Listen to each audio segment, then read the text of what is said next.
அனைவருக்கும் இனிய மாலை வணக்கம். நமது வாருங்கள் படைப்போம் நிகழ்ச்சியின் 207வது நிகழ்வில் கலந்து கொண்டுள்ள அனைவரையும் வரவேற்பதில் மகிழ்ச்சி. இன்று நம்மோடு படைப்பாளராக கலந்து கொள்ளவிருக்கும் விருந்தினர் திரு சோலைராஜா அவர்களுக்கு அன்பு வணக்கங்கள். அவர்களை பற்றிய ஒரு சிறு குறிப்பு. படைப்பாளர் சோலைராஜா அவர்கள் விருதுநகர் மாவட்டம் அருப்புக்கோட்டையை சேர்ந்தவர். தற்பொழுது ராமநாதபுரம் மாவட்டம் முதுகுளத்தூரில் அரசு பள்ளி ஆசிரியராக பணியாற்றி வருகிறார். மேலும் பாரதி பாவனார் செந்தமிழ் வானம், மரபு பாக்கல் முனைவோம் பயிற்சி பட்டறை போன்ற தமிழ் அமைப்புகளை நடத்தி வருகிறார். இவரின் படைப்புகளான கவிதை தொகுப்புகள் என்னோடு நீ, நறுவடி, மாயோல் சதங்கை எனும் மரபு கவிதை தொகுப்பு, சாய்ந்த தராசு, நிகரெனக் கொள்வோம், நிகிர்ந்த ஞானச் செருக்கு, விண்ணை தொட்ட வள்ளுவம் போன்ற தொகுப்பு நூல்களும், மேலும் தமிழ் சுவர்கள், தமிழ் இலக்கியங்களோடு 100 நாட்கள் போன்ற கட்டுரைகளையும் எழுதியுள்ளார். இவர் பெற்ற விருதுகள் 2022ஆம் ஆண்டு தமிழ்நாடு அரசின் தமிழ் வளர்ச்சித்துறை வழங்கும் தூய தமிழ் பற்றாளர் விருதினை பெற்றுள்ளார். அழகப்பா பல்கலைக்கழகத்தில் முனைவர் பட்ட ஆய்வும் செய்து வருகிறார். தமிழ் திருமகன், கவிச்செம்மல், இலக்கியச் சுடர் போன்ற பல விருதுகளை பெற்றுள்ளார். இத்தகு சிறப்புகளுக்குரிய படைப்பாளர் சோலைராஜா அவர்களை நேர்காணல் செய்யவிருப்பவர் தேனி மாவட்டம் கூடலூரைச் சேர்ந்த வினோத் பரமானந்தன் அவர்கள். கடந்த 22 ஆண்டுகளாக இந்திய இராணுவத்தில் பணியாற்றி வருகிறார். மழை நின்ற தருணங்கள், களவாடிய கனவுகள், மௌனத்தின் சாவிகள் எனும் 3 கவிதை தொகுப்பு நூல்களை எழுதியுள்ளார். 250க்கும் மேற்பட்ட காணொளி கவியரங்கள் மற்றும் பட்டிமன்றங்களில் பங்கேற்றுள்ளார். தேனமுத தமிழ்ச் சங்கம் சார்பில் நடந்த தனிநபர் உலக சாதனை நிகழ்விற்காக தொடர்ந்து 5 மணி நேரம் 15 நிமிடங்கள் கவிப்பாடி சாதனை புரிந்துள்ளார். சமூக இலக்கிய பேரவை சார்பில் இலக்கிய அர்ஜுனன் விருது பெற்றுள்ளார். இன்றைய சிறப்பு நேர்காணலுக்கு தங்கள் இருவரையும் வரவேற்பதில் குழுமத்தின் சார்பாக பெரும் மகிழ்ச்சியும் வாழ்த்துகள்.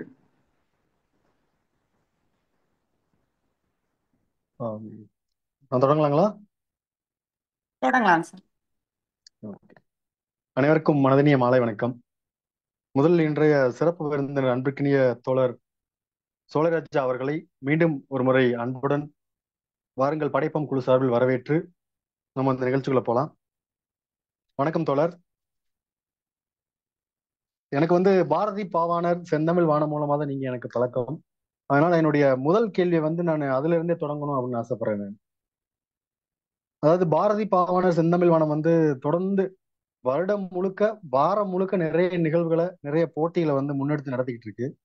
அதுல ஒரு முக்கியமான நிகழ்வை நான் என்ன பாக்குறேன் அப்படின்னா, இந்த மே முதல் வாரத்தில் நடந்த கவிக்கூடல் சங்கமம் ஒரு ஒரு ரொம்ப கிராண்டா ஒரு கல்லூரி நடந்த ஒரு நிகழ்ச்சி. அப்படி நடந்த அந்த அத்தனை பெரிய ஒரு நிகழ்வை நான் பார்த்த அளவுக்கு நீங்க தனிப்பட்ட முறையில நீங்க இப்ப எவ்வளவு கஷ்டப்பட்டு அதை கண்டக்ட் பண்ணீங்க அப்படின்றத நான் என்னால பார்க்க முடிஞ்சிச்சு, தூரத்துல இருந்தாலுமே. அதுல ஒரு 250க்கும் மேற்பட்ட ஒரு கவிஞர்களை ஒன்னா சேர்த்து ஒரு நிகழ்வை நடத்துறோம் அப்படிங்கிறது ரொம்ப பெரிய சவால். அப்படியாக இது வருட வருடம் நடந்துகிட்டு இருக்கு. இந்த வருடம் முக்கியமா கரூர்ல ஒரு கல்லூரியில் நடந்த அந்த ஒரு நிகழ்வு, அது கொடுத்த அனுபவங்களை பத்தி எங்களோட பகிர்ந்துக்கணும்னு ஆசைப்படுறேன். நன்றி நன்றி தோழர், மிக்க நன்றி. தமிழ் மீது ஒரு பெரிய அவாவும் ஆர்வமும் சின்ன வயதுல இருந்தே ஒவ்வொரு இளைஞனுடைய மனதிற்குள்ளும், அது இளைஞனாக இருந்தாலும் யுவதியாக இருந்தாலும் ஒரு மனிதனாக இருந்தாலும், நாம ஏதேனும் ஒண்ண சாதிக்கணுமே அப்படிங்கிற ஒரு மனநிலை எப்பயுமே வரும், எல்லோருக்குமே வரும். அப்ப எந்த துறையில் சாதிக்கலாம் அப்படிங்கிற ஒரு உந்துதல், ஒரு தெரிவு என்பது ரொம்ப முக்கியமானது. அப்ப என்னுடைய குடும்ப சூழலுக்கும் என்னுடைய மனநிலைக்கும் நம்ம எழுத்து உலகத்தில் சாதிக்கலாம், இந்த வழியை நம்ம தெரிவு செய்யலாம் அப்படிங்கிற ஒரு எண்ணம் எனக்கு இருந்தது. அந்த அடிப்படையில தான் நான் படிக்கின்ற காலங்களிலேயே ஒரு 11ஆம் 12ஆம் படிக்கும் பொழுது இந்த கவிதை என்ற ஒரு ஆயுதத்தை எடுத்து இதன் மூலம் நம்ம பயணிக்கலாம் அப்படின்னு சொல்லும் பொழுது 2021 தஞ்சை தமிழையா கல்விக் கழகம் நடத்திய கட்டுரை போட்டியில் மாநில அளவில் முதன்மை பெற்று செந்தமிழ் அருவி என்ற ஒரு விருது கிடைத்தது. 2001 எனக்கு அந்த ஒரு விருது ஒரு பெரிய ஒரு என்னுடைய எழுத்துக்கு பெரிய ஒரு அங்கீகாரத்தை கொடுத்ததா இருந்தது. எல்லோருமே பாராட்டினாங்க, விருதா விருதா. இன்னைக்கு விருதுங்கிறது ரொம்ப ஒரு ஒரு மலிந்து போன ஒரு ஒரு சூழலா இருக்குது. நான் சொன்னது 2001 நான் ஆசிரியர் பயிற்சி படிக்கும் பொழுது.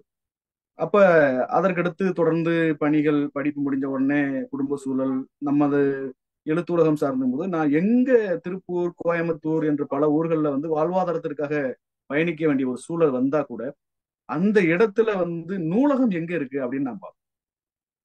நூலகம் எங்க இருக்கு அப்படின்னு பார்க்கும்போது நான் எவ்வளவுதான் வேலை, இப்ப நீங்க திருப்பூர், கோயம்புத்தூர்ல வந்து பாத்தீங்கன்னா தொழில் நகரங்கள். மனிதனும் வந்து பாத்தீங்கன்னா எந்திரம் போல வேலை செய்யக்கூடிய ஒரு இடம். ஓய்வுங்கிறது ரொம்ப குறைவாக இருக்கும். தொழிலாளர்களை பொறுத்த வரைக்கும் ஓய்வு குறைவாக இருக்கும். ஏன்னா பணம் கூலி அப்படிங்கிற அடிப்படையில் அதுதான் நமக்கு அதிகமா இருக்கும். அந்த சூழலில் இருந்த போது கூட நூலகங்களை தேடி நூல்களை படித்து நிறைய நூல்களை படிக்கக்கூடிய ஒரு வாய்ப்பு எனக்கு கிடைச்சது. அதை இன்னைக்கு வரைக்கும் நான் வந்து அதை கெட்டியா பிடிச்சுக்கிட்டு இருக்கேன். இப்படி இருக்கின்ற ஒரு சூழலை தான் அடுத்து திருமணம், அதற்கு பின்பு குடும்ப சூழல்கள் போகும்பொழுது எழுத முடியாத ஒரு சூழல், அரசு பணி, இப்படி தொடர்ந்து எனக்கு அடுத்தடுத்த வாய்ப்புகள். நம்ம ஒரு இயல்பா ஒரு மனிதனுக்கு ஒரு 25 ஆண்டுகளுக்கு பின் 25 வயதுக்கு பின்பு நமக்கு இயல்பா எழக்கூடிய அந்த சூழல்களை எல்லாம் தாண்டி நம்மளுடைய எதுக்கு முக்கியத்துவம் போது வாழ்வாதாரத்திற்கு முக்கியத்துவம் கொடுக்கும்போது இந்த திறமை, கனவு, கற்பனை எல்லாம் கொஞ்சம் ஓரம் இருந்துருச்சு. இருந்தாலும் தொடர்ந்து என்னை பொறுத்த வரைக்கும் எழுதி கொண்டே இருந்தேன். அதுதான் என்கிட்ட இருக்கக்கூடிய ஒரு இது. நூல்களை படித்துக் கொண்டே இருக்கும் பொழுது இந்த பெருந்தொற்று வந்தது. நம்மளை வந்து அந்த முடக்காம மூளையை வந்து சிந்திக்க வைத்து நிறைய புலனங்கள் வந்து தொடங்க ஆரம்பித்தார். தமிழ் சார்ந்த புலனங்கள் நிறைய வந்து அந்த அடிப்படையில தான் நிறைய புலனங்கள் குழுக்கள், முகநூல் குழுமங்கள் மூலமாக நிறைய எழுதுவதற்கு ஒரு வாய்ப்பு கிடைச்சது. கிடைக்கும் போதுதான் நம்ம கொஞ்சம் கொஞ்சமா எழுதணும். ஒரு கவிதை எழுதுனா ஒரு சான்றிதழ்ங்கிற ஒரு அங்கீகாரம் கிடைச்சது. நிறைய முகநூல் குழுமங்கள் அந்த வேலையை செஞ்சாங்க. உண்மையிலேயே அதெல்லாம் வந்து பாராட்டுக்குரியது. அப்படி இருக்கின்ற ஒரு சூழல்ல நான் நிறைய அமைப்புகள்ல எழுதி தொடர்ந்து என்னை வந்து நிலைநிறுத்திக்கிட்டேன். நிலைநிறுத்திக் கொள்ளும் பொழுது பல அமைப்பினுடைய நிறுவனர்கள் எல்லாம் பார்த்தாரு, இவர் ஏதோ ஒரு தொடர்ந்து செஞ்சுக்கிட்டு இருக்காரு. ஏன்னா தொடர்ந்து செய்யக்கூடிய ஒருவரை வந்து இந்த உலகம் நிச்சயமாக அடையாளம் காணும். அப்போ பல அமைப்பினுடைய நிறுவனர்கள் பார்த்து இவருக்கு வாய்ப்பு கொடுக்கலாம் போது தொடர்ந்து வாய்ப்புகளை நானும் பயன்படுத்தி என்னை அறிமுகப்படுத்தி கொண்ட போது நிறைய அமைப்புகள்ல ஒருங்கிணைப்பாளராக என்னை வந்து இணைத்துக் கொண்டார்கள். இணைத்துக் கொண்ட பொழுது அந்த நிறுவனருடைய செயல்பாடுகள், நம்மளுடைய செயல்பாடுகள், தமிழுக்காக நம்ம என்ன செய்யறோம்னு சொல்லும்போது இப்போ ஒரு சில இடங்கள்ல நம்ம பயணிக்கும் பொழுது சில கருத்து மோதல்கள் இயல்பா எழும், சில கருத்து சிக்கல்கள் இயல்பா எழும். அப்ப நம்ம புதிதாக ஒரு அமைப்பை ஏற்படுத்தலாம் அப்படின் போது என்னுடைய கற்பனைக்கும் என்னுடைய மனநிலைக்கும் ஏற்ற மாதிரி கவிதையை வந்து நீங்க ஒரு வடிவத்துல பாப்பீங்க, நான் ஒரு வடிவத்துல பார்ப்பேன். நீங்க ஒரு வண்ணத்து பூச்சியா நீங்க அந்த ஒரு கவிதையை நீங்க பாக்குறீங்கன்னா நான் வந்து ஒரு அழகான மலராக நான் பார்ப்பேன். ஆக ஒவ்வொருவருக்குமான பார்வை ஒன்று இருக்கும், சரிங்களா? இருந்தாலும் கவிதை எல்லோரும் மென்மையா கையாளுவோம், யாருமே கடினமா கையாளக்கூடிய மனநிலை கிடையாது. அப்படியெல்லாம் இருந்த ஒரு சூழலில் நமக்காக ஒரு அமைப்பை ஏற்படுத்தணும்னு எனக்கு வந்து நான் ஏற்கனவே அதுதான் சொன்னேன். 2001 மாநில அளவில் முதன்மை பெற்றது பாரதியாரும் பெண்மையும் என்ற ஒரு கட்டுரை. பாரதியாரும் பெண்மை என்ற ஒரு கட்டுரையை சமர்ப்பித்து தஞ்சை தமிழக கல்விக் கழகத்தில் மாநில அளவில் முதன்மை பெற்று செந்தமிழ் அருவி என்ற விருது கிடைத்தது. ஆக நமக்கு ஒரு அங்கீகாரத்தை கொடுத்தவன் பாரதி அப்படிங்கிற ஒரு நம்பிக்கை எனக்கு எழ ஆரம்பித்த காரணத்தினால் பாரதியை வந்து நம்ம ஏதாவது ஒரு வகையில சிறப்பிக்கணும் அப்படிங்கிற ஒரு எண்ணம். இரண்டாவது, தமிழ் என்ற சூழலில் தனித்தமிழ் என்ற ஒரு எண்ணத்துல எனக்கு ரொம்பவே ஈடுபாடு. தனித்தமிழ், அதென்ன தனித்தமிழ், இது ஒரு அரசியல் பின்புலம் இருக்கு, நம்ம அதை பேச வேண்டாம்.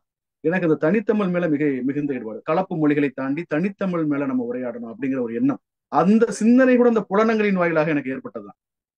இந்த தனித்தமிழ் சிந்தனை கூட நானே எனக்கு இயல்பாகவோ சுயமாகவோ என் குடும்பத்தார் திணித்ததோ நண்பர்கள் திணித்ததே கிடையாது. இந்த புலனங்களின் வாயிலாக இந்த தனித்தமிழ் சிந்தனை வந்து எனக்கு எழுந்தது. அப்படித்தான் அந்த சிந்தனையின் வாயிலாக அப்ப இதை உருவாக்கியவர்கள் யாருன்னு இந்த பரம்பரை, பெருஞ்சித்திரனார், மொழிநாயர், தேவனைய பாவாணருடைய இந்த பரம்பரையை எடுத்து இதற்கு முக்கியமாக வித்திட்டவர் தேவனைய பாவாணர் என்ற பொழுது ஆக பாரதியையும் பாவாணரையும் இணைத்து பாரதி பாவாணர் அடுத்து என்ன செய்யலாம் அப்படிங்கும்போது நமக்கு என்ன தேவை? செந்தமிழ் தேவை. அப்ப செந்தமிழை வந்து கட்டுக்குள் அடக்காத ஒன்று என்ன, அதை காத்து நிற்பது என்ன, உச்சத்தில் இருக்கணும். அப்ப வானம். அப்ப பாரதி பாவாணர் செந்தமிழ் வானம் என்ற ஒரு அமைப்பை ஏற்படுத்தி நிறைய கவிஞர்களை வந்து இணைச்சோம்.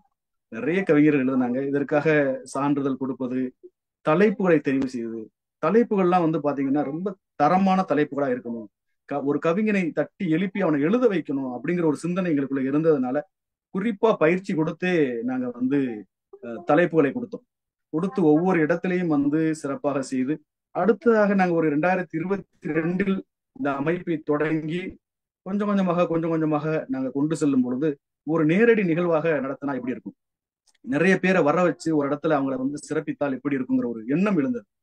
வருவாங்களா, வரமாட்டாங்களா, நம்மளை நம்பி வருவாங்களா, இப்படி ஒரு எண்ணம் வருது. ஏன்னா இன்னைக்கு அமைப்புகள் வந்து பாத்தீங்கன்னா தமிழ்நாட்டை பொறுத்த வரைக்கும் இந்த கவிதை உலகத்தை பொறுத்த வரைக்கும் வாரந்தோறும் விழாக்கள், எங்கேயோ ஒரு இலக்கிய விழாக்கள் வாரந்தோறும், அது குறிப்பா சனி ஞாயிற்றுக்கிழமைகள் நடந்து கொண்டே இருக்கிறது. இன்னைக்கு சொல்ல போனா எந்த பொருள் அதிகமா விக்குதுன்னு கேட்டா இந்த சீல்டு சர்டிபிகேட் தான் அதிகமா விக்குதுன்னு அப்படின்னு கூட நான் சொல்லுவேன். பாத்தீங்கன்னா வெளி மாநிலங்கள் வந்து அப்படியே பல லட்சம் ரூபாய்க்கு வாங்கி வாங்கி இன்னைக்கு முழுக்க இருக்கு. இன்னும் சொல்ல போனா கவிஞர் இப்ப எங்க வீட்லயே வந்து பாத்தீங்கன்னா புத்தகங்களும் இந்த சீல்டு சர்டிபிகேட் தான் அதிகமா இருக்கு.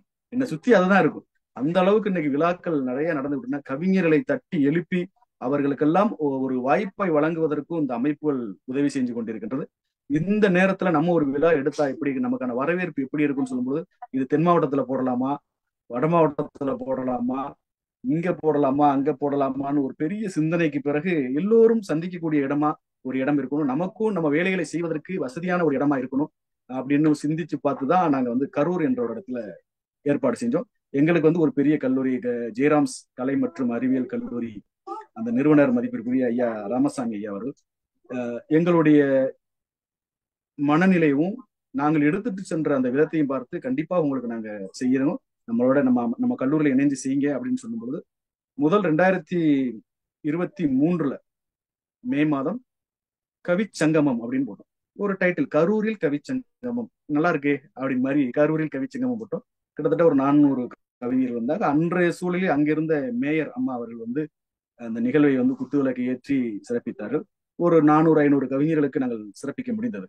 அடுத்து 2024 அப்ப நமக்குன்னு ஒரு தனித்துவம் வேணும், ஒரு யூனிக்னு சொல்லுவாங்க ஆங்கிலத்தில், ஒரு யூனிக்.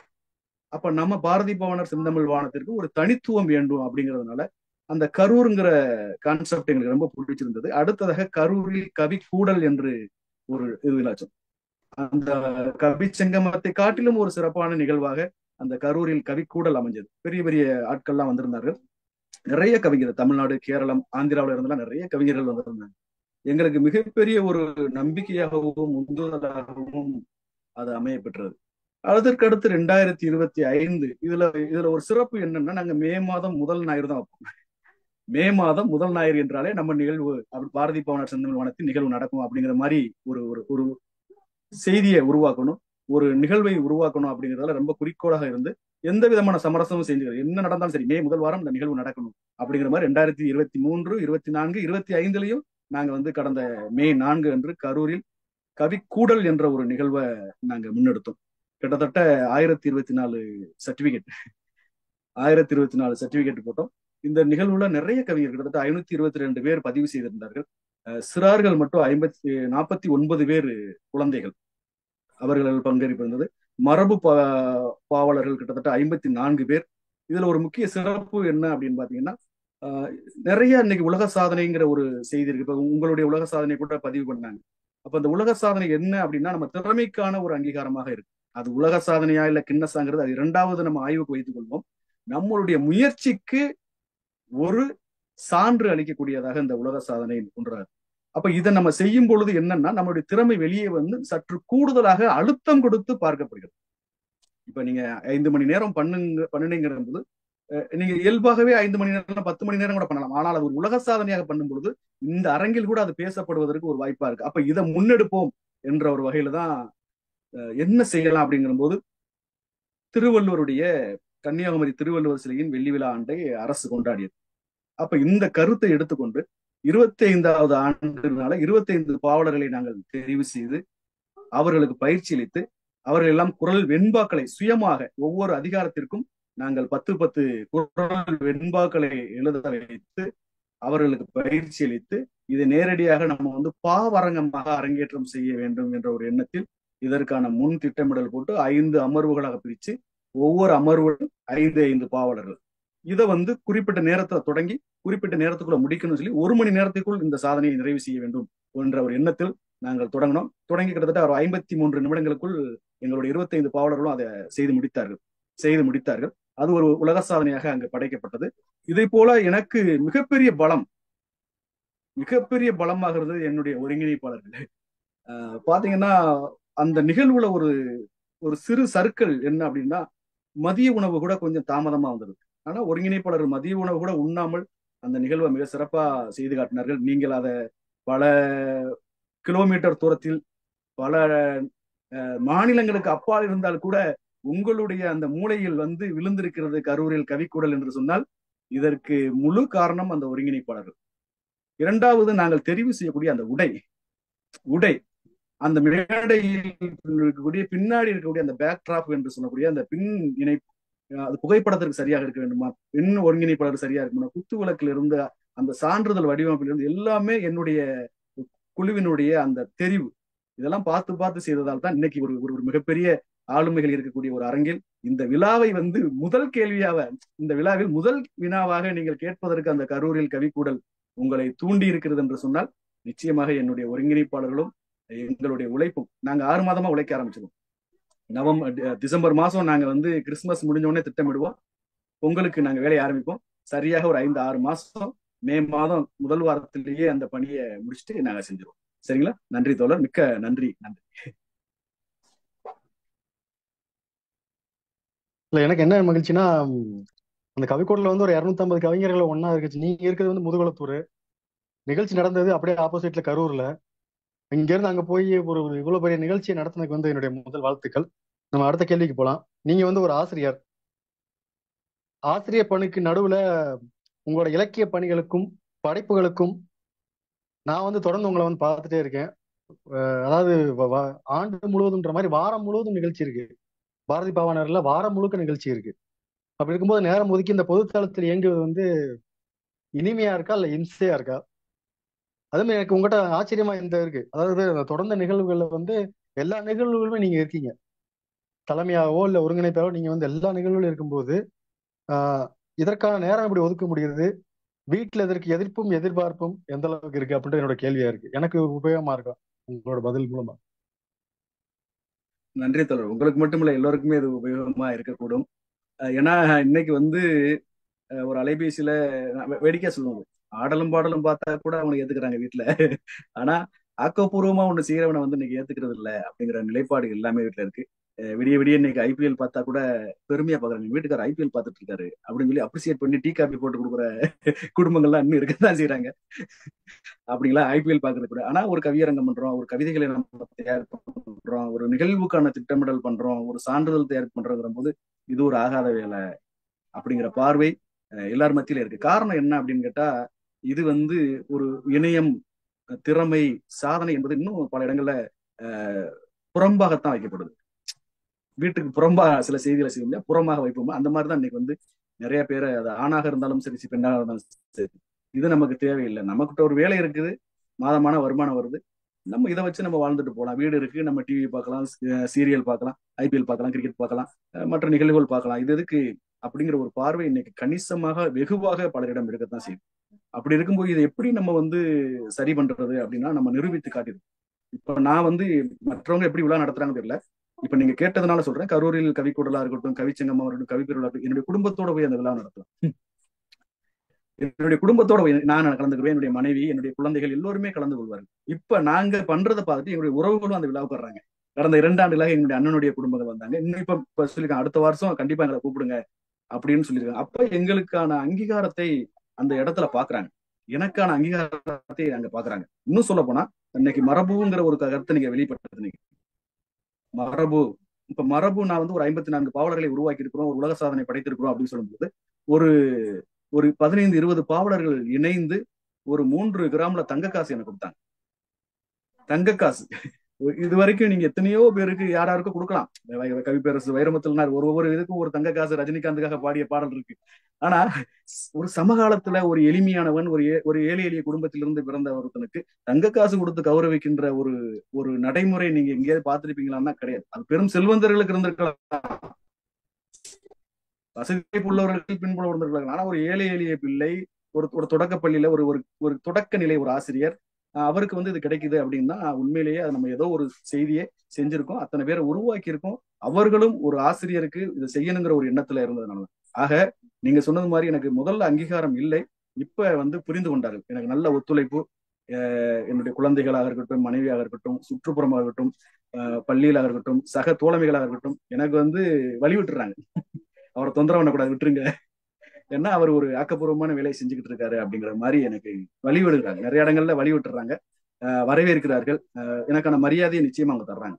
அதனால வரவேற்பு இருக்கு தோழர். ரெண்டாவது, நம்ம நிரூபித்து காட்டணும். வெறும் பொழுதுபோக்காகவே நம்ம வாழ்ந்துடக்கூடாது. ஒரு மாற்றத்தை உருவாக்கக்கூடியவனா இருக்கணும்.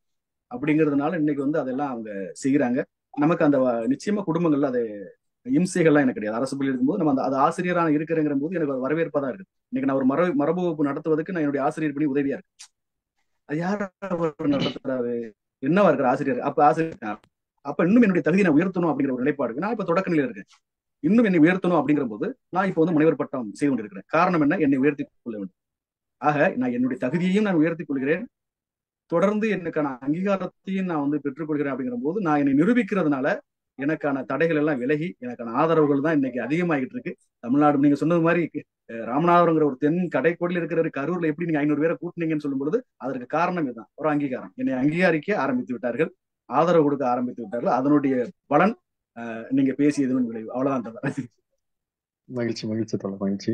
என்னோட அடுத்த கேள்வி மரபு பத்தி தான் இருந்தது. அதாவது நான் வந்து புது கவிதை எழுதுறேன், எனக்கு மரபு பழக்கம் இல்ல, எனக்கு தெரியாது மரபு. இப்ப உங்களோட அடுத்த ஒரு வகுப்புல கலந்துக்கணும்ன்ற ஒரு ஆர்வத்துல இருக்கேன், அடுத்தடுத்து நடக்கும்போது. அதாவது மரபு கவிதையில வந்து நல்லா உயரம் தொட்டவர் நீங்க, மரபாசான் நீங்க. நிறைய மரபு கவிஞர்களை உருவாக்கணும்னு பார்த்தேன். அவங்க எழுதின வெண்பாக்களையுமே நான் படிக்கிற வாய்ப்பு கிடைச்சது எனக்கு. அந்த பாரதிய செந்தமிழ் வான குழுவுல வந்து நிறைய பேர் எழுதின மரபு கவிதை படிக்கும்போது எனக்குமே ஆசையா இருந்தது மரபு படிக்கணும் அப்படின்னு. அப்படி இருக்கும்போது மரபு கவிதைகள் மட்டுமே கொஞ்சம், என்னை பொறுத்தவரைக்கும் என்னோட கருத்தை மட்டும் நான் கேட்கிறேன், ஒரு அங்குலம் சற்று உயரமாக வைத்து பார்க்கப்படுகிறது. புது கவிதைகளுக்கு வந்து அந்த அளவு ஒரு உயரம் இல்லை அப்படின்னு நான் நிறைய கூட்டங்கள்ல நான் பேசி கேள்விப்பட்டேன் நானு. அப்படி இருக்கும்போது மரபுக்கும் புது கவிதைக்கும் குறித்து உங்களோட பார்வையை பகிர்ந்துக்கணும்னு ஆசைப்படுறேன். மகிழ்ச்சி தோழர். நிறைய நம்முடைய கவிப்பேரரசு வைரமுத்து ஐயாவாக இருந்தாலும் சரி, வாலியாக இருந்தாலும் சரி, பல சமீபத்தில் நடிகர் கமலஹாசன் கூட மரபுக்கும் புது கவிதைக்குமான வித்தியாசத்தை நிறைய சொல்லியிருப்பாங்க. உயரமாக பார்க்கப்படுது என்ன, அப்படி ஒரு பார்வை இருக்கத்தான் செய்யுது. மரபுக்கு என்று உயரமான ஒரு பார்வையை பல இடங்கள்ல பார்க்கத்தான் செய்யறாங்க. புது கவிதை என்றால் சற்று ஒரு மாதிரியான பார்க்கக்கூடிய ஒரு இது அவருடைய பார்வை. இதுல நம்மை பொறுத்த வரைக்கும் கருத்து செறிவு அது எங்கே இருக்கிறதோ நிச்சயமாக நம்ம அதை கொண்டாடுவோம். மரபு அப்படிங்கிற போது அவர்கள் அந்த பாடலுக்கு ஒரு ஒரு ஒரு மரியாதை இருக்கிறதோ இல்லையோ, அந்த மரபு எழுதக்கூடிய ஆசிரியர் தனக்குள்ள ஒரு பெரிய கிரீடத்தை தலையில வச்சுக்கிட்டு இருக்காங்க. இது பல இடங்கள்ல இருக்கு. நான் இதுதான் அப்படிங்கிற மாதிரியான, அப்ப அந்த மகுடங்களை மற்ற யாருக்கும் பகிர்ந்து கொள்ள அவங்க தயாரா இல்லை. ஆனா புதுக்கவிதை என்பது இன்னைக்கு வந்து பாத்தீங்கன்னா ரொம்ப எளிமையா இருக்காங்க, ரொம்ப எளிமையா இருக்கிறாங்க. இன்னும் சொல்ல போனா இந்த மாற்றங்கள் வந்து பாத்தீங்கன்னா நம்ம G.T. ராஜேந்தர் பாத்தீங்கன்னா எதுகை மோனை ஏய்பா அவர் சொல்லுவார், கல்லுப்பானையில ஈவிலும் அவ கண்ணுப்பானையில நீ விழுவ, கல்லும் கண்ணும் போதையடா நீயும் நானும் பேதையடா. இதை வந்து மரபுல வந்து சொல்ல முடியும் அப்படின்னா நிறைய அவங்க முதல்ல அதுக்கு ஒத்துக்கிற மாட்டாங்க. இந்த கருத்தியலுக்கு வந்து மரபுல வந்து ஒத்துக்கிற மாட்டாங்க. அவரு அண்ணலும் நோக்கினால் அவளும் நோக்கினால் நியாயம் நீ யாரோ அப்படிங்கிற போகும்பொழுது அது சிலருக்கு இருந்தாலும் இன்னைக்கு வந்து மரபை தெளிவா கற்றுக்கொண்டு விட்டால் எந்த ஒரு வடிவத்திலையும் நம்ம கொண்டு வந்துடலாம். இன்னைக்கு மரபுல நெக்குத்தப்பான வடிவங்கள் இருக்கு. அடிப்படையில 5 வகை இருக்கு, அதை தாண்டி நமக்கு 12 வகைகள் இருக்கு, பா வகைகள் இருக்கு, பா வினங்கள் இருக்கு. மரபை நம்ம கற்றுக்கொண்டுட்டா பல வடிவங்கள் இருக்கு, எந்த வடிவத்திலேயாவது நம்ம சொல்ல வந்த செய்தியை சொல்லிடலாம். ஆக மரபுக்கு ஒரு உயரம் இருக்குதுன்றத, மரபுக்கு வந்து பாத்தீங்கன்னா இன்னைக்கு வந்து இலக்கண கட்டமைப்பு ஒரு பெரிய கட்டமைப்பு. உங்களை விட புது கவிதையை மிக வீரியமாக எழுதும். இந்த வினோத் பரமானந்தனுடைய கவிதையை வந்து நான் நிறைய ஊடுருவி பார்த்திருக்கேன். அந்த வார்த்தை ரொம்ப முக்கியம். உங்களுடைய கவிதை பார்த்தேன் படிச்சேன் என்பதை தாண்டி ஊடுருவி பார்த்திருக்கேன். உங்களுடைய கவிதையை ரொம்ப ஊடுருவி பார்த்திருக்கேன். ஊடுருவி பார்க்கும்பொழுது அந்த புதுக்கவிதையுடைய வீரியம் நமக்கு தெரியும். மிக அழகாக இன்னைக்கு காலத்துக்கு தகுந்த மாதிரி படித்த உடனே புரியுறது மாதிரி ஒரு கவிதை. இதே அளவுக்கு என்னால் மரபு கவிதை எழுத முடியும். இதே சொற்களை கொண்டு என்னால் மரபு கவிதை எழுத முடியும். இன்னைக்கு ஒரு கலிப்பா நான் வந்து எழுதியிருக்கேன், இதே சொல் கொண்டு இதே நயம் கொண்டு நான் என்னால ஒரு மரபு கவிதையை வந்து எழுத முடியும், மரபு வடிவத்தில் எழுத முடியும். அந்த மாதிரி வந்து நிறைய வந்து மரபுல நம்ம நிச்சயமா வந்து செய்யலாம்.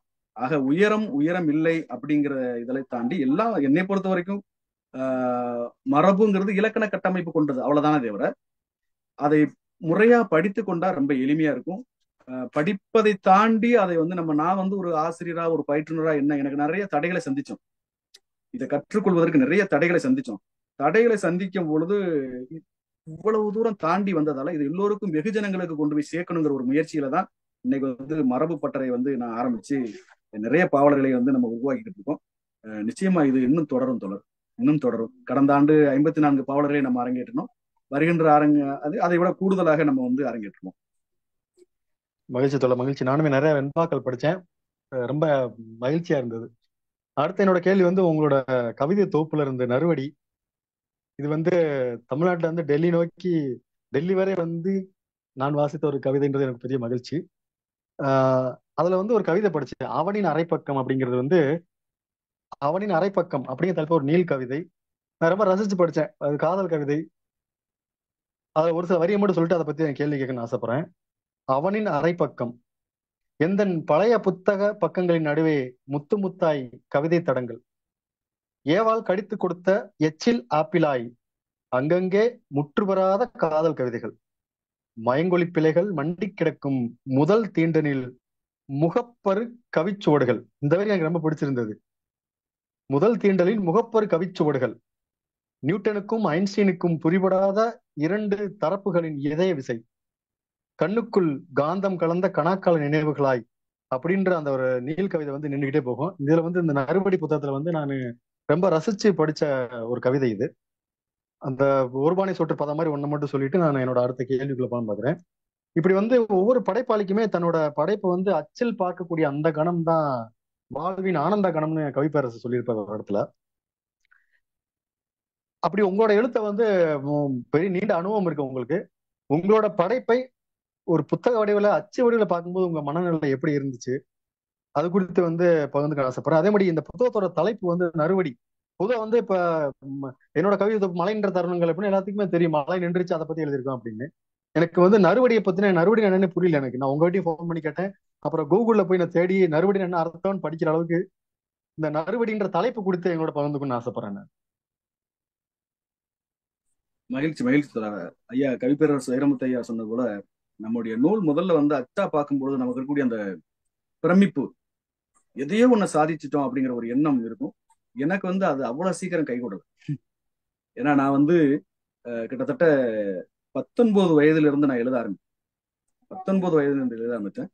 தொடக்கத்துல வந்து நிறைய காதல் கவிதை. ஏன்னா அந்த வயதுல வந்து பெரும்பாலும் நம்ம காதலும் சமூகமும், வறுமை இருந்தா வறுமை சார்ந்தும் தன்னம்பிக்கை சார்ந்தும் நம்ம எழுதுவோம்.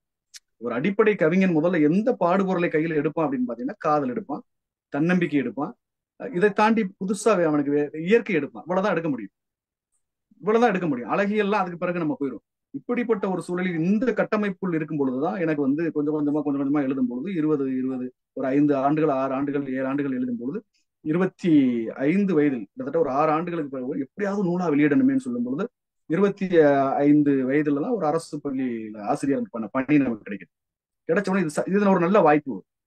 இந்த வாய்ப்பு இருக்கும் பொழுதே நம்ம வந்து பண்ணிடணும் அப்படின்னு சொல்லும் பொழுது, இதை எங்க பண்ணலாம்னு சொல்லும் பொழுது, இதுக்கு எனக்கு நிறைய நண்பர்கள் உதவி செய்தார். அப்ப சிவகாசியில நம்ம போய் பண்ணிடுவோம் அப்படின்னு சொல்லும் பொழுது கிட்டத்தட்ட ஒரு 500 பக்கம் வந்தது என்னுடைய கவிதைகள்லாம். இதையெல்லாம் ஒரு பாட்டுடைச்சிகளாக, ஒரே கவிதையாக, கதை உரை கவிதைன்னு சொல்லுவாங்க, அதாவது பாட்டுடைச்சிகள் சொல்லுவாங்க, சிலப்பதிகார மணிமேகலை மாதிரி நம்ம புது கவிதையில் எழுதியிருக்கோம். புது கவிதையில அதை அப்படியே கொண்டு வந்திருக்கோம். இந்த புது கவிதையை கொண்டு வரும்போது எனக்கு ஒரு நண்பர் உதவி செய்தார். அவர் மூலமாக மற்ற ஒரு பதிப்பகத்தினுடைய வாய்ப்பு கிடைத்தது.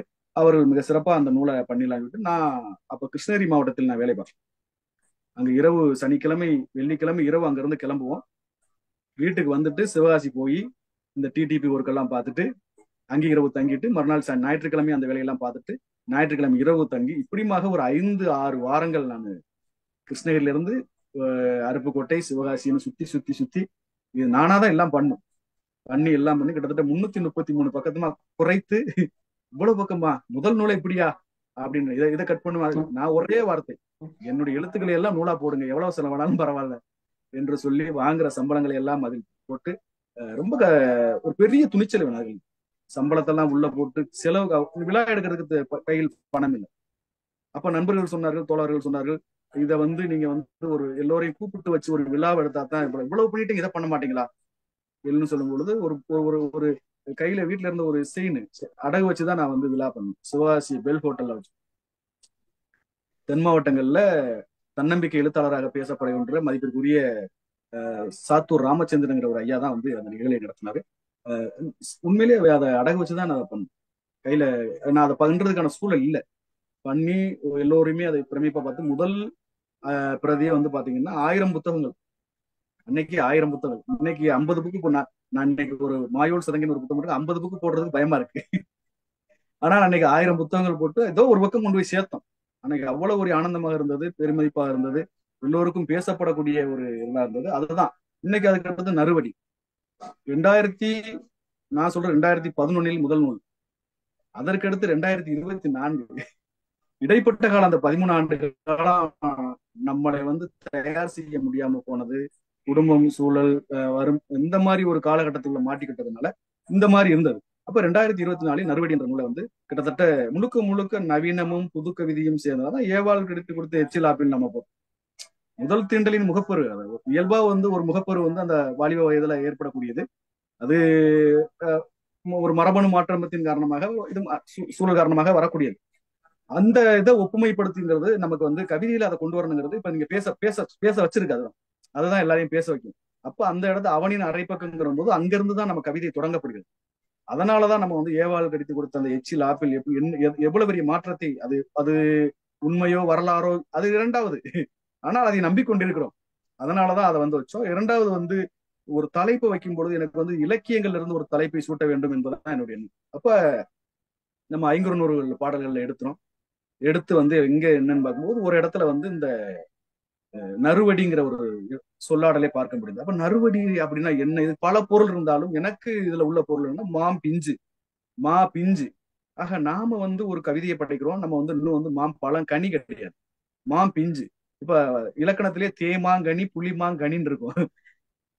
நம்ம சொல்லக்கூடியது நறுவடி அப்படின்னு சொல்லும்போது ஒரு பிஞ்சு. நம்மளுடைய கவிதையும் நம்ம மனநிலையும் நம்ம எழுத்தும் இந்த பயணத்துக்குள்ளதான் இருக்கிறோம். அப்படிங்கிற போது இனிப்பும் புளிப்பும் கலந்த ஒரு துவர்ப்பும் கலந்த ஒரு சுவையாக நம்மளுடைய கவி பயணத்தை தொடங்குகிறோம். ஏன்னா மீண்டும் 13 ஆண்டுகள் கழிச்சு தொடங்குறோம் அப்படிங்கிற ஒரு ஒரு ஒரு ஒரு உணர்வு நிலையில தான் இந்த தலைப்பை நம்ம வச்சோம்.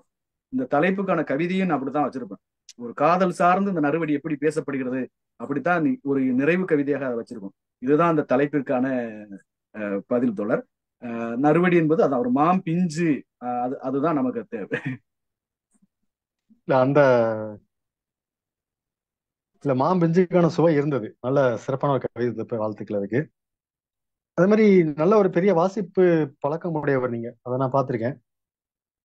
தங்களை பெரிதும் பாதித்த தாக்கத்தை ஏற்படுத்தி ஏதாவது ஒரு நூல் கொடுத்து பகிர்ந்துக்கணும்னு ஆசைப்படுறேன். அதே மாதிரி நானே ஒரு 18 வரி 20 வரி தான் கவிதை எழுதியிருப்பேன். நீங்க அதை வாசிச்சுட்டு வந்து ஒரு 9 நிமிடம் 10 நிமிடம்லாம் எனக்கு ஆடியோவா அதை பாராட்டி அனுப்பும்போது, அது அதிகாலையில் அனுப்பிடுவீங்க, ஒரு 6 மணி 7 மணிக்கு அனுப்பிடுவீங்க.